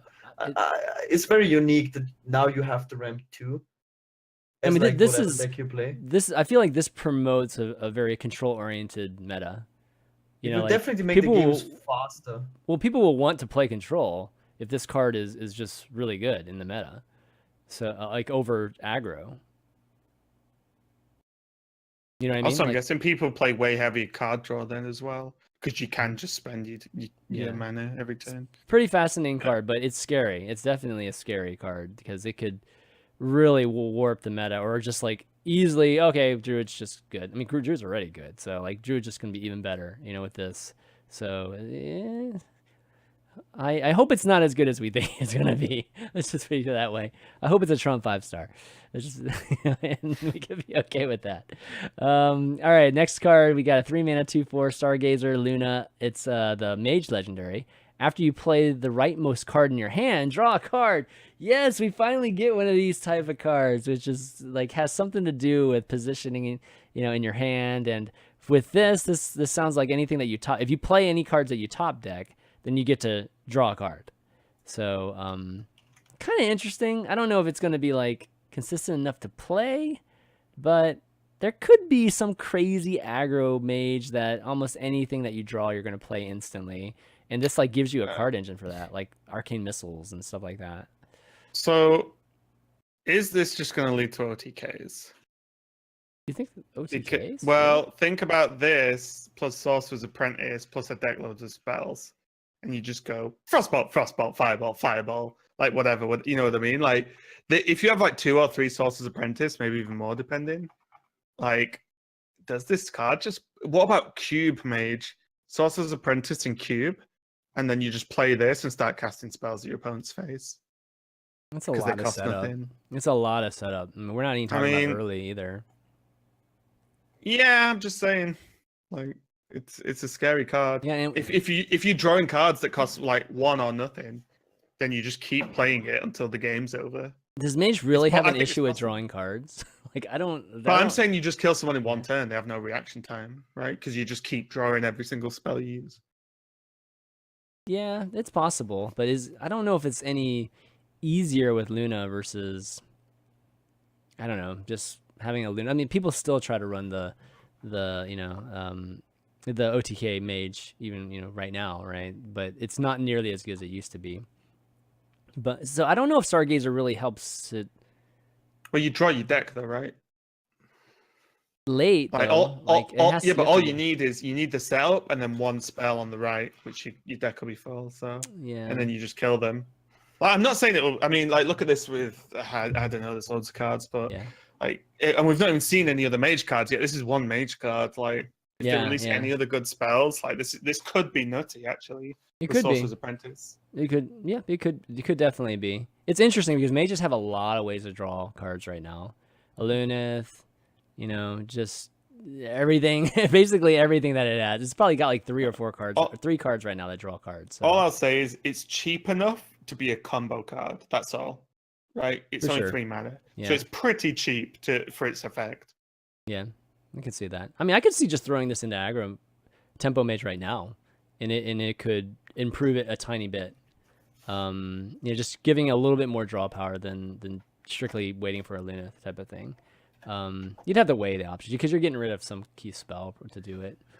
But okay, let's see. I don't know, Gar, unless you had any comments on that card, no? Yes or no? I mean, it's RNG. I don't know. I don't like it.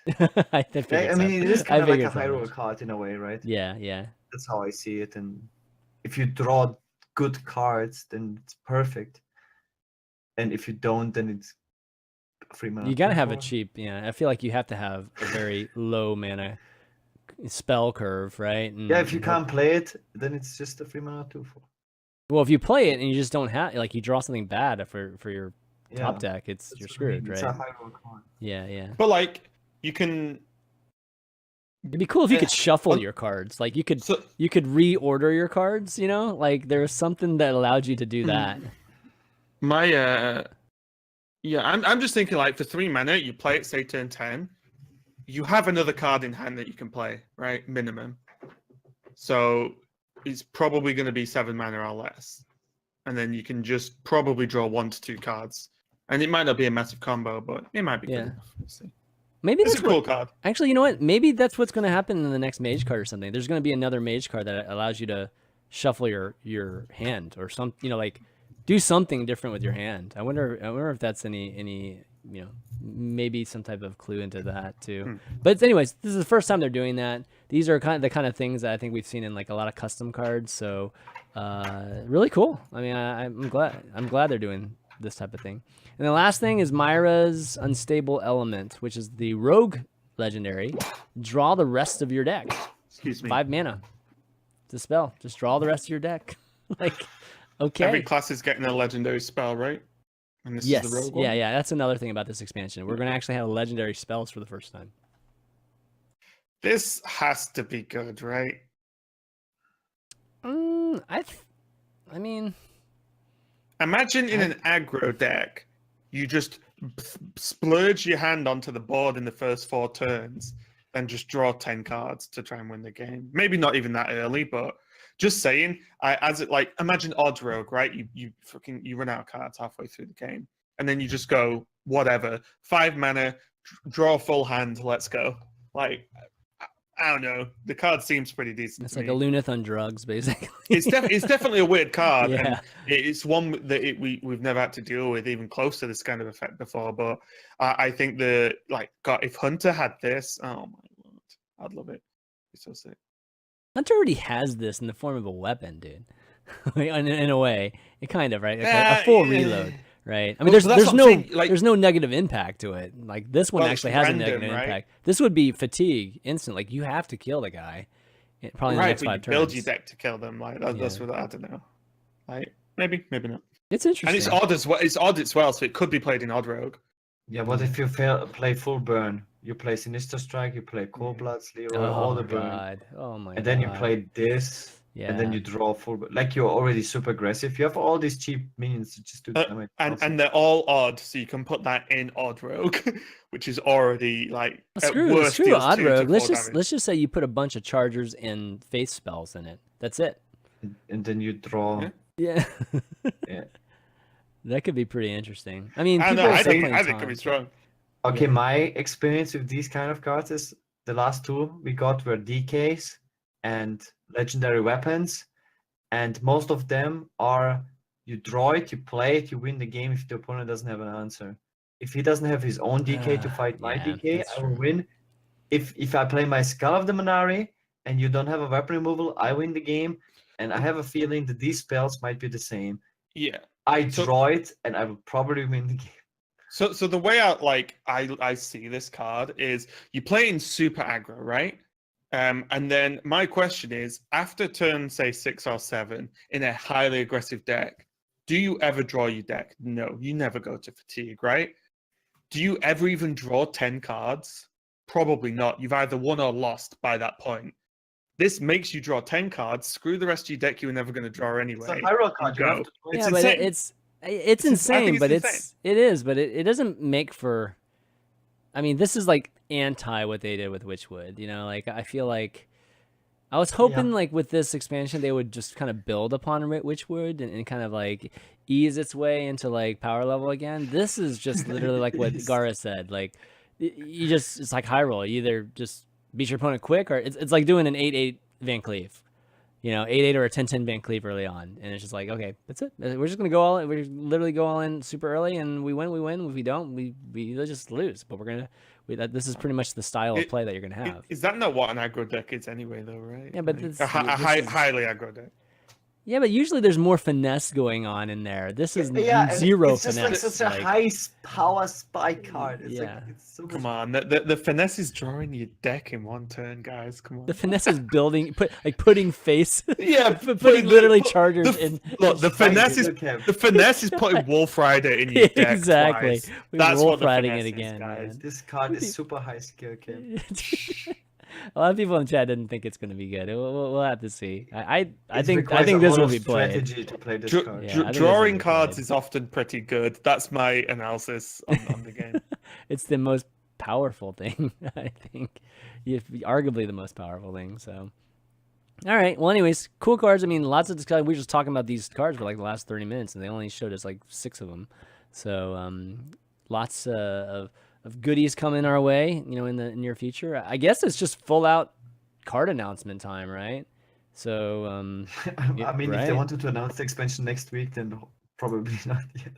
Well, I mean, Raunchy got it right. Did they move up Raunchy's, reveal? I mean, I don't know. Like, I actually think it might. I think the video might have gone earlier in the day than intended, but it intended to go out that day. oh, you think it intended to go out yesterday? Okay. Well, okay. My question is, would you upload a video to YouTube if you didn't intend to post it pretty soon? Yeah, I thought it was You going to be wouldn't upload the video to Thursday. YouTube and be like, "It's ready for next week." Like, you'd upload it the day you're going to post it. I think it just went early. That's my. I guess. still think they were debating us with the whole like 12 thing, like saying it's a Brazilian community thing, and in reality, it's like, oh, by the way, yeah, it's Brazilian community, and it was the expansion.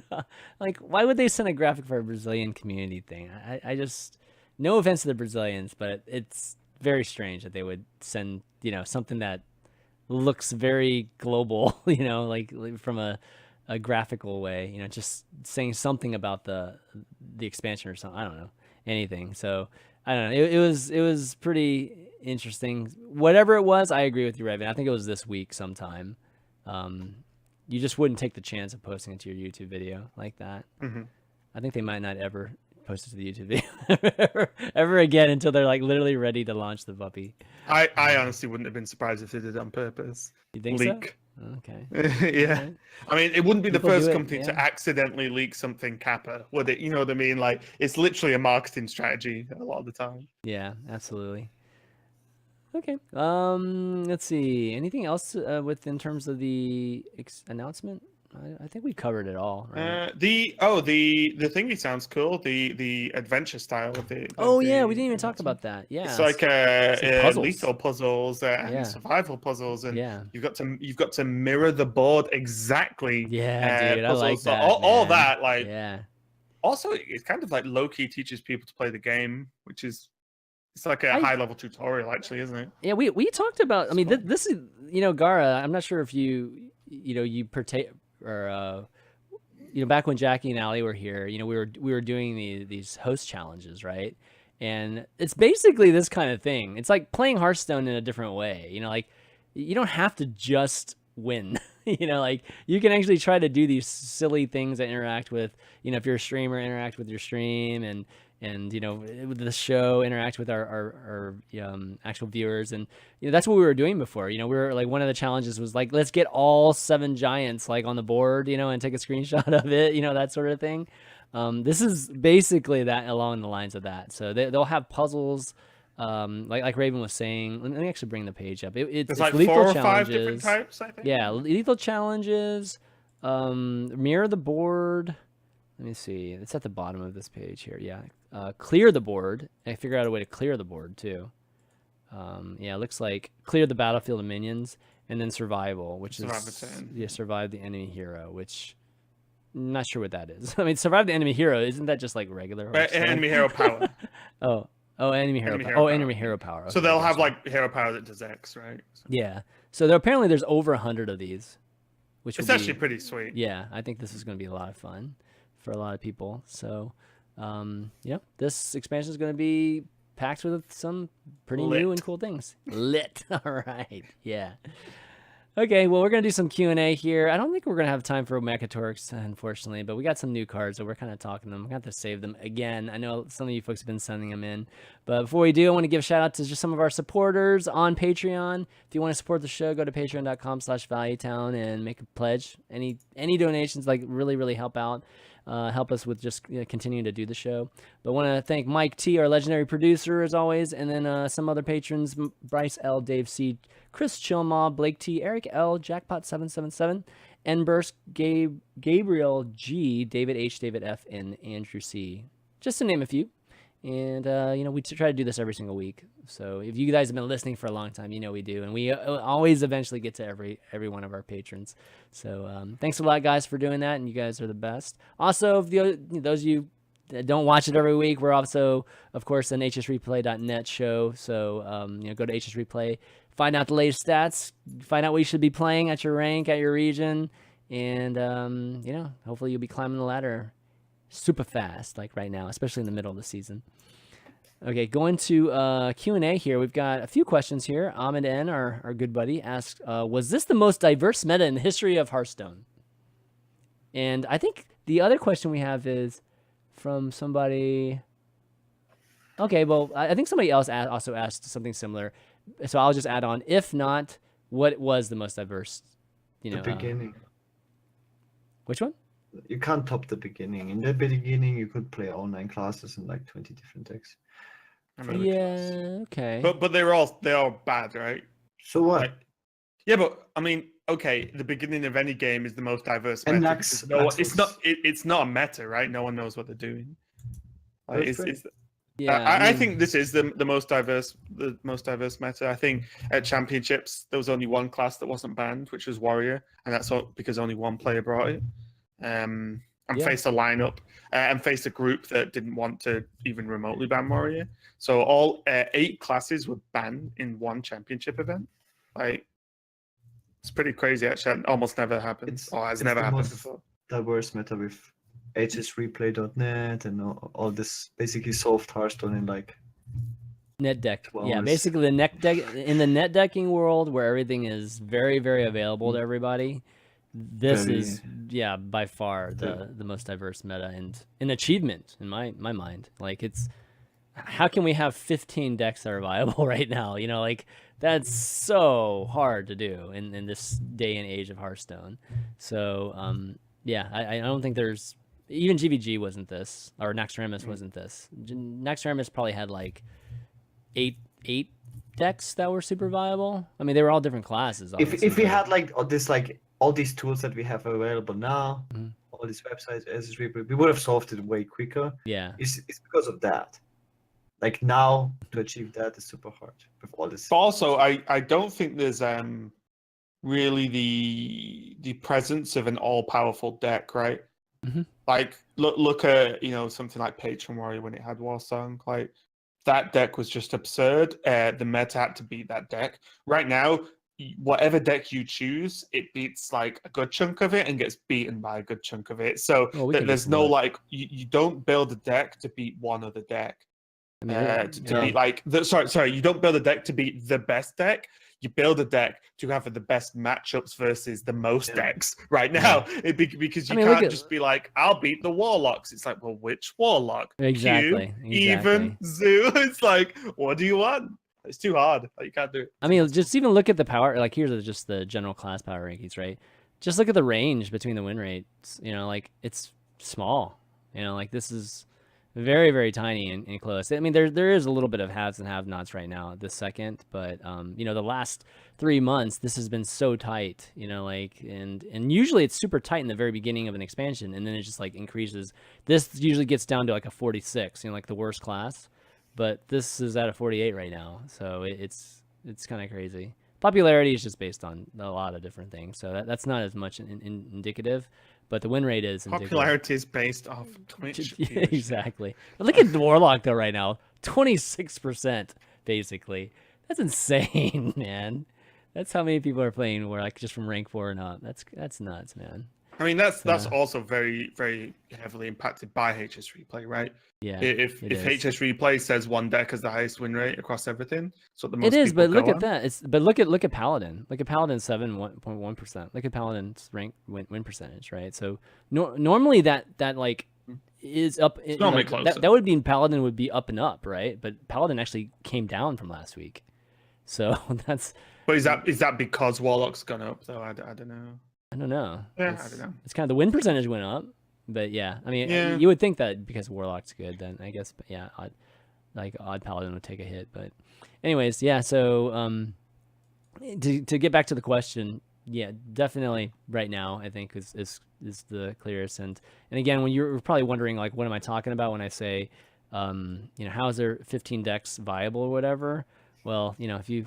Of course, you go to HSReplay.com again, you can see that there's like 5 in the tier 1 right now. And actually, if we're just doing like legend and rank 5 here, you can see 5 decks are tier 1, and then you see this 18,000. Yeah, decks you see tier two. like 13 in tier 2. So it's literally 18 decks right now in the top tier two tiers. And That's I'll say as crazy. well, like it's the sickest meta to cast and to watch tournaments, because we had some of the best players in the world bring completely different lineups, and do well. Like that's so sick. It's not like, oh, well, one lineup crushed everyone, and that's the one all the good players brought. It's like we were saying, Muzzy and Hunter Ace brought completely different lineups.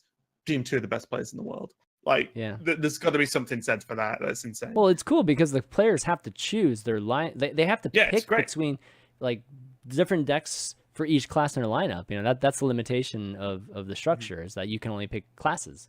And when you have diverse decks within the classes, that's when it makes for like really interesting decisions. And like we got 4 hunters, like 3 mages, 2 warlocks, maybe at least 3 druids in the top right now.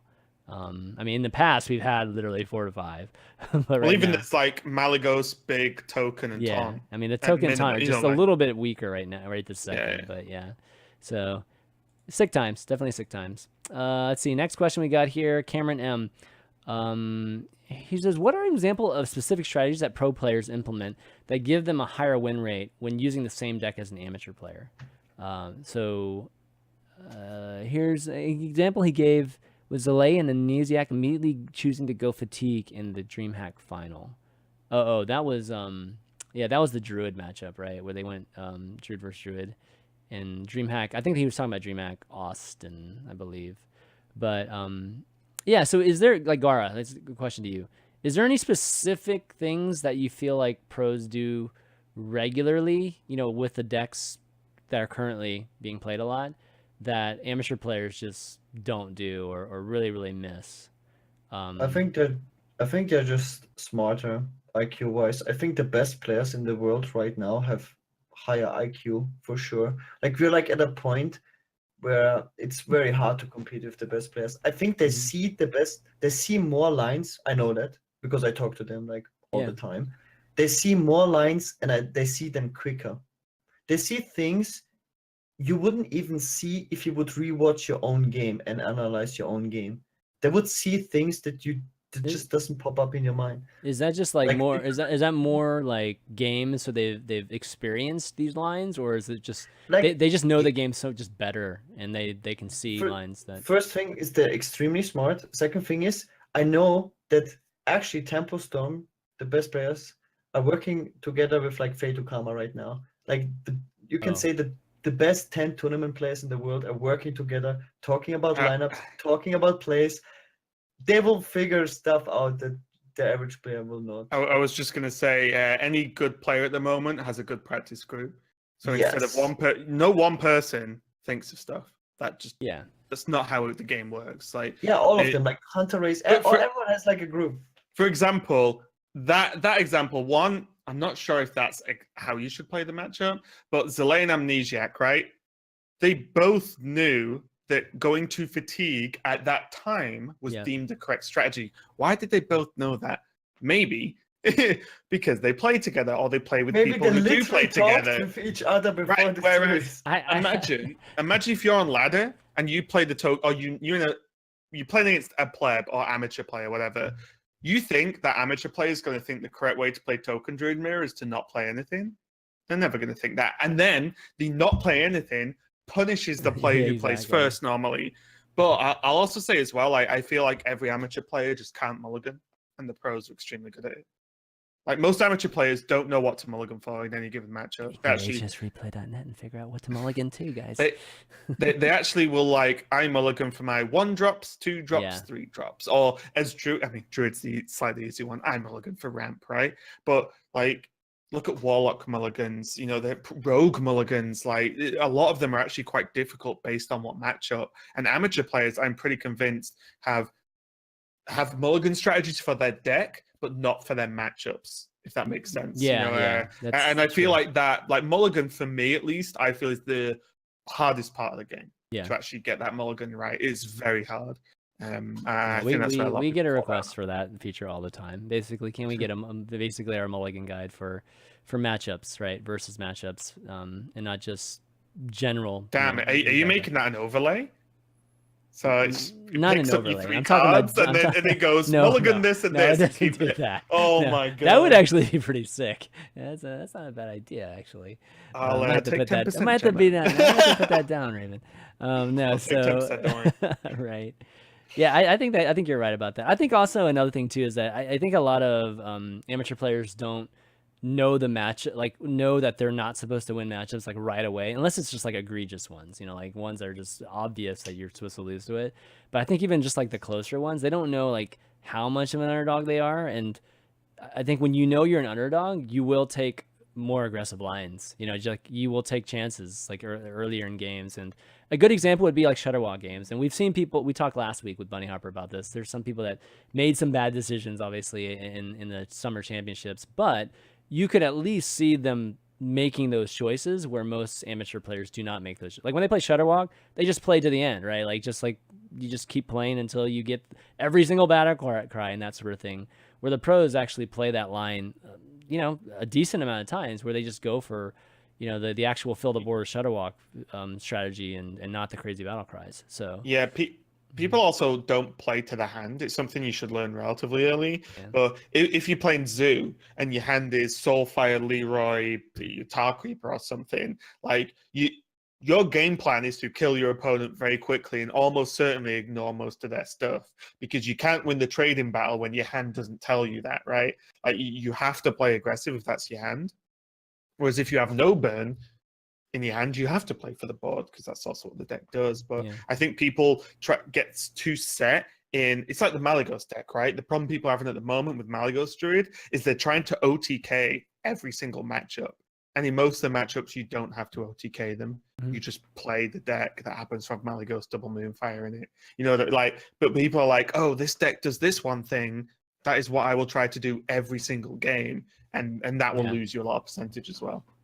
And all of this is because they play a ton of games too, guys, and talk about it like with those groups. And this isn't just something they innately know either. It's just over time. I think they've gained this knowledge, and they are smart people too. So they probably figured out that game with Zalay and Amnesiac. I don't think they've played very many of those games, like those type of games where they're going into fatigue with those two druids. They might have talked about it in theory, but never gone through it. So watching them actually navigate it live, I thought was the biggest eye-opening thing for me, because I could tell that they were like working things out like on the fly. And that was like really cool to see how that ended up matching up at the end. Okay, follow-up question, Cameron, I think from a previous week. How much of reaching legend every month is simply understanding variance and putting in the time to grind with the 55-65% win rate? Gaara is probably a perfect person to answer this. Because he says, I'm wondering if players struggling to reach legend often are simply giving up too soon or going on tilt, not fully understanding the variance involved in a 5 to 15% edge deck. Are you trying to insinuate I don't hit legend, Chairman?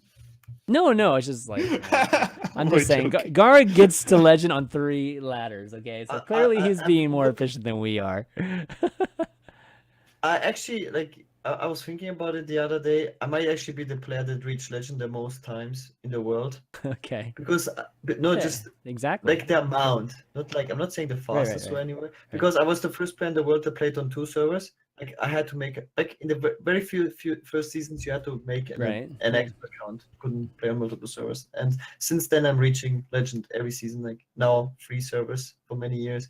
I think I reached legend 200 plus times.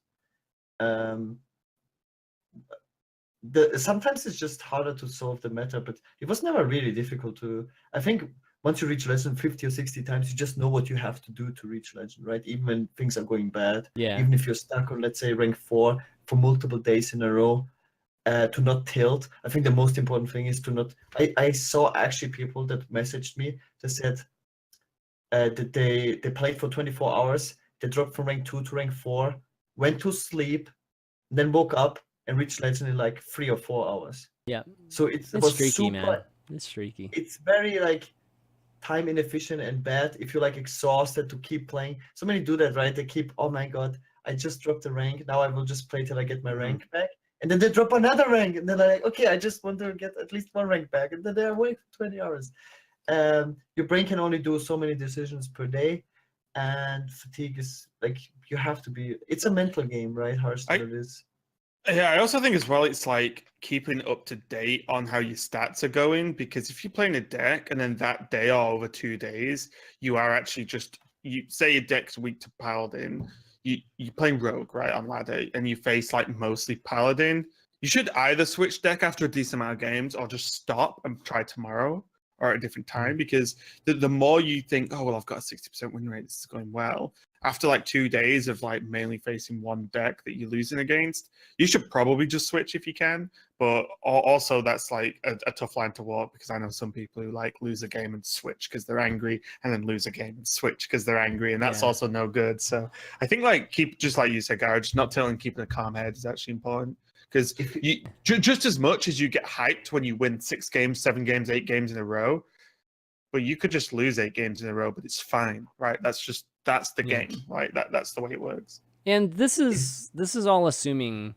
I mean, there's another added facet to this too, which is how good you are at playing a deck too. Like that's one thing I really, really want to add to the site soon. Like in the future, is just a it's almost like a rating of how good you are at playing this deck, so that the biggest thing is just to know why you're losing. And whenever you lose, I think one of the biggest frustrations for people, and that's why like HSReplay.net and sites like ours is good, is because it gives you reasoning behind it, and then it gives you a way to try to fix it. And I think right now one thing that's missing a bit from the community is just like knowing how good of a player you are at a certain deck.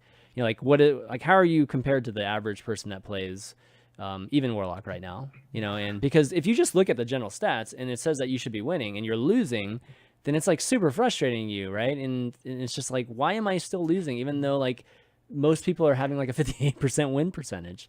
So I think that element of it is important too. And my point is like you need to play a deck long enough to actually know how to play it correctly too, and that sort of thing. Also, as well, like if you visit like one deck you want to play, try and find a streamer who's streaming it, which you can do on HSReplay, I believe, if they have that on. But streamers will often explain plays, or even just watch them and copy what they do. If they're playing even luck and they're up against Druid, what does their mulligan look like? What's their first few turns? They'll probably talk about the game plan. Just copy them, and then you'll start to understand what the correct motions are for any given matchup. I learned so much watching streamers. I actually watch more Hearthstone than I play, to be completely honest, because like for me, just listening to other people talk about it is actually like really important. I can add another tip. Another thing is definitely self-awareness. It's like if you know this deck is good enough to reach Legend.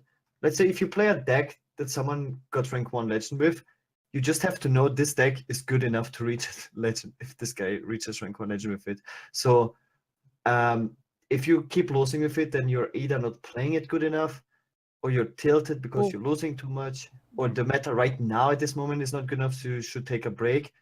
A lot of people just switch too often, definitely. Well, I think one thing. Okay, I'll add one thing to with that, and this is I feel like I keep talking about the site right now, but when somebody gets to rank 1 Legend, say with like Shutterwalk Shaman or something like that, that doesn't represent what's good for you, like where you are too. Like playing Shutterwalk Shaman at like rank 10, rank 9, I don't know if that's good right this second. Like in fact, I would say that's bad. Like actually, for folks at that rank playing, something that somebody who's obviously again at the top of the skill cap of piloting a Shutterwalk Shaman, would be. You know what I mean? So. What I'm trying to say is at your rank, there's like a combination of elements that like probably play a role as to like whether you can climb or not. One is just like what everybody else at your rank is playing, and then B, just how good you are at playing that deck, and one final quick tip as well is if you actually want to climb and you're not gonna and you actually want to hit Legend seriously, don't sit and play whilst watching Netflix or watching something else or paying your bills. I do this all the time. I have Netflix on and I'm playing like this. Click, and I play so bad. I play so bad because I'm not even paying it. I'm playing a green card every turn and hoping it's correct. I'm not even paying attention. And the times I actually sit, I could have music on and stuff, but the times I actually sit and play Hearthstone properly, my win rate difference is honestly like this. I'm not joking. It's insane. Like because I'm not sat watching a show whilst clicking now and again on Hearthstone. You sit focus and play the game. And you'll see your win rate go up, honestly. Like, that's a promise right there if you just focus on just Hearthstone when you're playing. It's not just purely number of games. It's actually pure like number of quality games. Yeah. Mhm. All right. Maybe one last one. Let's see. Okay, here's a good one. Azur asks, considering that the general population of Hearthstone uses net decks to ladder, why would the creation of decks to try and beat the meta not be the best option to use instead? I guess his question is like, instead of playing the best deck, why isn't it, creating the deck that counters it the best option? Because most people are bad at deck building? I think it is the best option. I just don't think that like you said, like I don't think a lot of people are good at almost doing everyone in the world is Yeah, bad at deck building exactly, right now. Exactly. Like, No, the reason is they're the best decks for a reason, because you have too much sample size. If HSReplay shows you even not being the best deck with 52% win rate with like 1 million game sample size against other top tier decks, you can't just randomly come up with a deck that beats that. It's basically solved. It's too much sample I don't. size. Okay, so No. I talked to Strivco. Like a lot of top players, best deck builders in the world, are trying to beat those best decks. It's super hard. Like even for the very best deck builders, because it's just too much sample size. One thing I'll say as well is, like, if you tell me to build a deck that beats a deck, right? You probably can build something that has a good percentage, like a percentage you would be happy playing, right? The issue is, especially in meta right now, what if you face the other decks? You just get crushed. You cannot build a deck that beats all of the top tier decks. That is impossible because the top tier decks are so varied. But if you want to build a deck that just beats one thing that you've seen a lot, fantastic. You can do that. But you cannot build a deck that will beat one awesome deck and do well at other things. The closest I think we got was like what Spiteful Druid probably had the overall best matchups we've seen recently. Talk about Spiteful Druid this weekend. Yeah, that was like a surprise. But too. I think like that was like 51% versus everything at one point. Or something random like that, where it was like it's just a good deck to just sit and jam because it's very straightforward too. But you cannot like deck build your way out of a 6 high powered deck meta, because like you cannot build that 7th deck that beats the other 6, or it would have been built by now.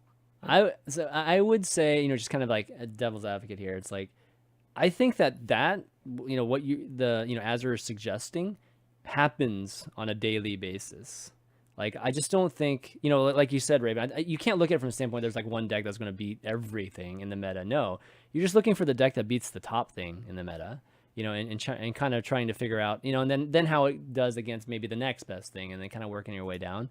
I just think it's done in such a subtle way that people don't acknowledge it or realize it. Like, when the meta changes, it's because somebody came up with a refinement or a better deck. It just takes a while for it to actually catch hold in the meta. But the fact that the meta does change in itself means that there was somebody that was changing it, and whenever a streamer catches wind of it, or if it's like in a highly televised event, then it just seems to catch fire much faster. But there are a lot of decks, and I'm sure Blizzard team can attest that these decks appear and then they just kind of like get great win percentages, but nobody knows about them, and they just kind of disappear. And that happens even on our site too. Like, I do look in our database like for the daily best decks, like here and there, several times a week at least, and I just kind of look and I'm like, nobody's playing this like right now, or this version that changed like 4 cards or something, and a lot of times they just don't catch win and they just disappear. And but sometimes they do catch wind, and then it just becomes something huge, so it's happening. It's just not, unless it's like high profile, you don't actually see it, and that's what's so fascinating about meta, and getting a chance to see it kind of happening. I think there's right now though, it's probably as hard as it's ever been. Yeah, I think so. Like, right now too. you queue any of the top tier decks, you might crush one matchup and get crushed by another because it is savage in the top tier at the moment. Like, like people playing Odrogue at super high legend, but then people are also playing Miracle Rogue at pretty high legend, and you're like, wait, why wouldn't you just play Odrogue then? It's like, well, guess what? People playing Shudderwock as well, Right, and it's just like, oh my god! Like, and as you saw in popularity, like if the popularity, like the graphic you showed earlier, was like 50% one deck. Fantastic. Build a deck that crushes that. Yeah. But it just isn't, is it? It's like, what, 20% maximum or something we've seen or whatever? Like, it's like, for one deck, I mean, like, that would be insane. Probably way less, actually. Crazy. So, in the very beginning of an expansion, it's great to do. I mean, that's when you have the fastest reaction to it, right? Like somebody builds a Quest Rogue, for instance, back in the day when Quest Rogue was super good, just trying to figure out whatever can beat that, right? In the very first few days of a season, that, or the expansion, that's when it's most visible. You know, that countering whatever is strong has a huge impact. But like Gar said, as it gets more developed and figured out, that's been when it's super tough. Okay, I think that's about it, guys. Kind of wrap up. It's been good. Thanks for everybody for watching. We kind of had a, I don't know, I guess for the English here, it's a little bit disappointing, I think, finish to the HCG's next week, Chanman. HCG, yeah. England get revenge in HCG, right? But yeah, it's been a great show. I think we covered all the good stuff with the Boomsday Project. I'm sure the next few weeks are going to be laced with a lot of cards, so get ready for another round of reviews coming up, I'm sure. And keep the questions coming. If you got any questions, email us at valuetown@hsreplay.net. And you know, I'll start reading out some of those. You can also send to valuetown@ChanmanV.tv if you're used to that email too, because I look at those. And why don't we do some shout outs, wrap the show up? Raven, always a pleasure. It's always awesome having you on, especially talking about new expansions and all that good stuff. So any shout outs you want to do before you take off? Yeah, just general stuff like G2. There's nothing you guys don't already know, but follow me at Ravencast on Twitter and RavenHS on Twitch. I do stream pretty much every day, streaming a lot of Hearthstone recently and also a couple of other games. But yeah, just I'm in HCG next week and the week after. I've got the first 2 weeks there. And then I moved on to another tournament, but it's not been busy man, dude. Yet, so busy man. But HCG is going to be sick though. It's Swiss rounds. Ooh, I think nice. There's So Swiss the first rounds. How does that work? Like, I guess a team. Oh, I guess the teams just Team play. Swiss, like, yeah. Swiss. But it makes it cooler just because there's less like just closed off groups. We can cover more stuff. But yeah, HCG is actually going to be sick. I think we need some more team stuff in our lives, and now is the time. And yeah, there's a few more events coming up, but I can't really talk about too much yet. But they should be pretty obvious. And yeah, thanks for having me on, Chanman. I appreciate chatting some Hearthstone as always, especially with you, Gaara, because I know we don't agree on almost anything, so it's fun. Always makes for good true. combos. Okay, we don't agree on the stuff we were talking off camera then, but we'll save that for another time. Thanks. Right. Gaara, how about you, man? Only shout out to my stream, twitch.tv/GaaraByShaman. I stream every single day, 8 hours plus. And in 3 minutes is my birthday. Oh, is it really? Man. Yeah. Oh, you didn't tell us that. I actually just remembered. Happy birthday, dude, in 3 Happy minutes. birthday, Yeah, Gaara. yeah. It's like a special one. I'll be 30 years old. So this is like the last 3 minutes in my 20s for the rest of my life. Gaara, old shaman. Let's not talk about it. Let's move on. Gaara, oldest shaman. Gaara, old shaman. You can change his streamer tag to that. No. Happy birthday, dude. Hope you have a great day tomorrow. Any plans? Don't tell me you're just gonna be laddering all day, please. I'm gonna stream all day, and tomorrow is no soccer match, so feels bad, man. So I have no reason to go out. I don't know. Hopefully, in the evening I'll go out, get some drinks or something. We'll see. Okay. Sounds good, man. Sounds good. And I'll wrap things up. No, I'm not going to sing for him. I'm sorry. I was not prepared. Okay. If you do it, then maybe I could be coerced into singing. But it's fine. No. It's not quite birthday yet anyway. Yeah, exactly. It's only 11 p.m. in England, so that's true. I'm way too early. It's 6 o'clock here, so it's not even close. No. But wrap things up by again thanking you guys for watching. You can catch the YouTube VODs on youtube.com/HSReplay.net, or you can catch it just as usual on youtube.com/ChanmanV2. You can find it on iTunes and Google Play and SoundCloud.com/ChanmanV and Spotify too. If you just search for Valuetown, you'll find us. Leave us a message there too. It's really really helps with people trying to find a Hearthstone podcast that they might like. And that's about it. Just another shout out to our sponsor this week, ZipRecruiter. And of course, HS Replay, go check that out. But for Raven, Gaara, and myself, ChanmanV, we'll see you next week.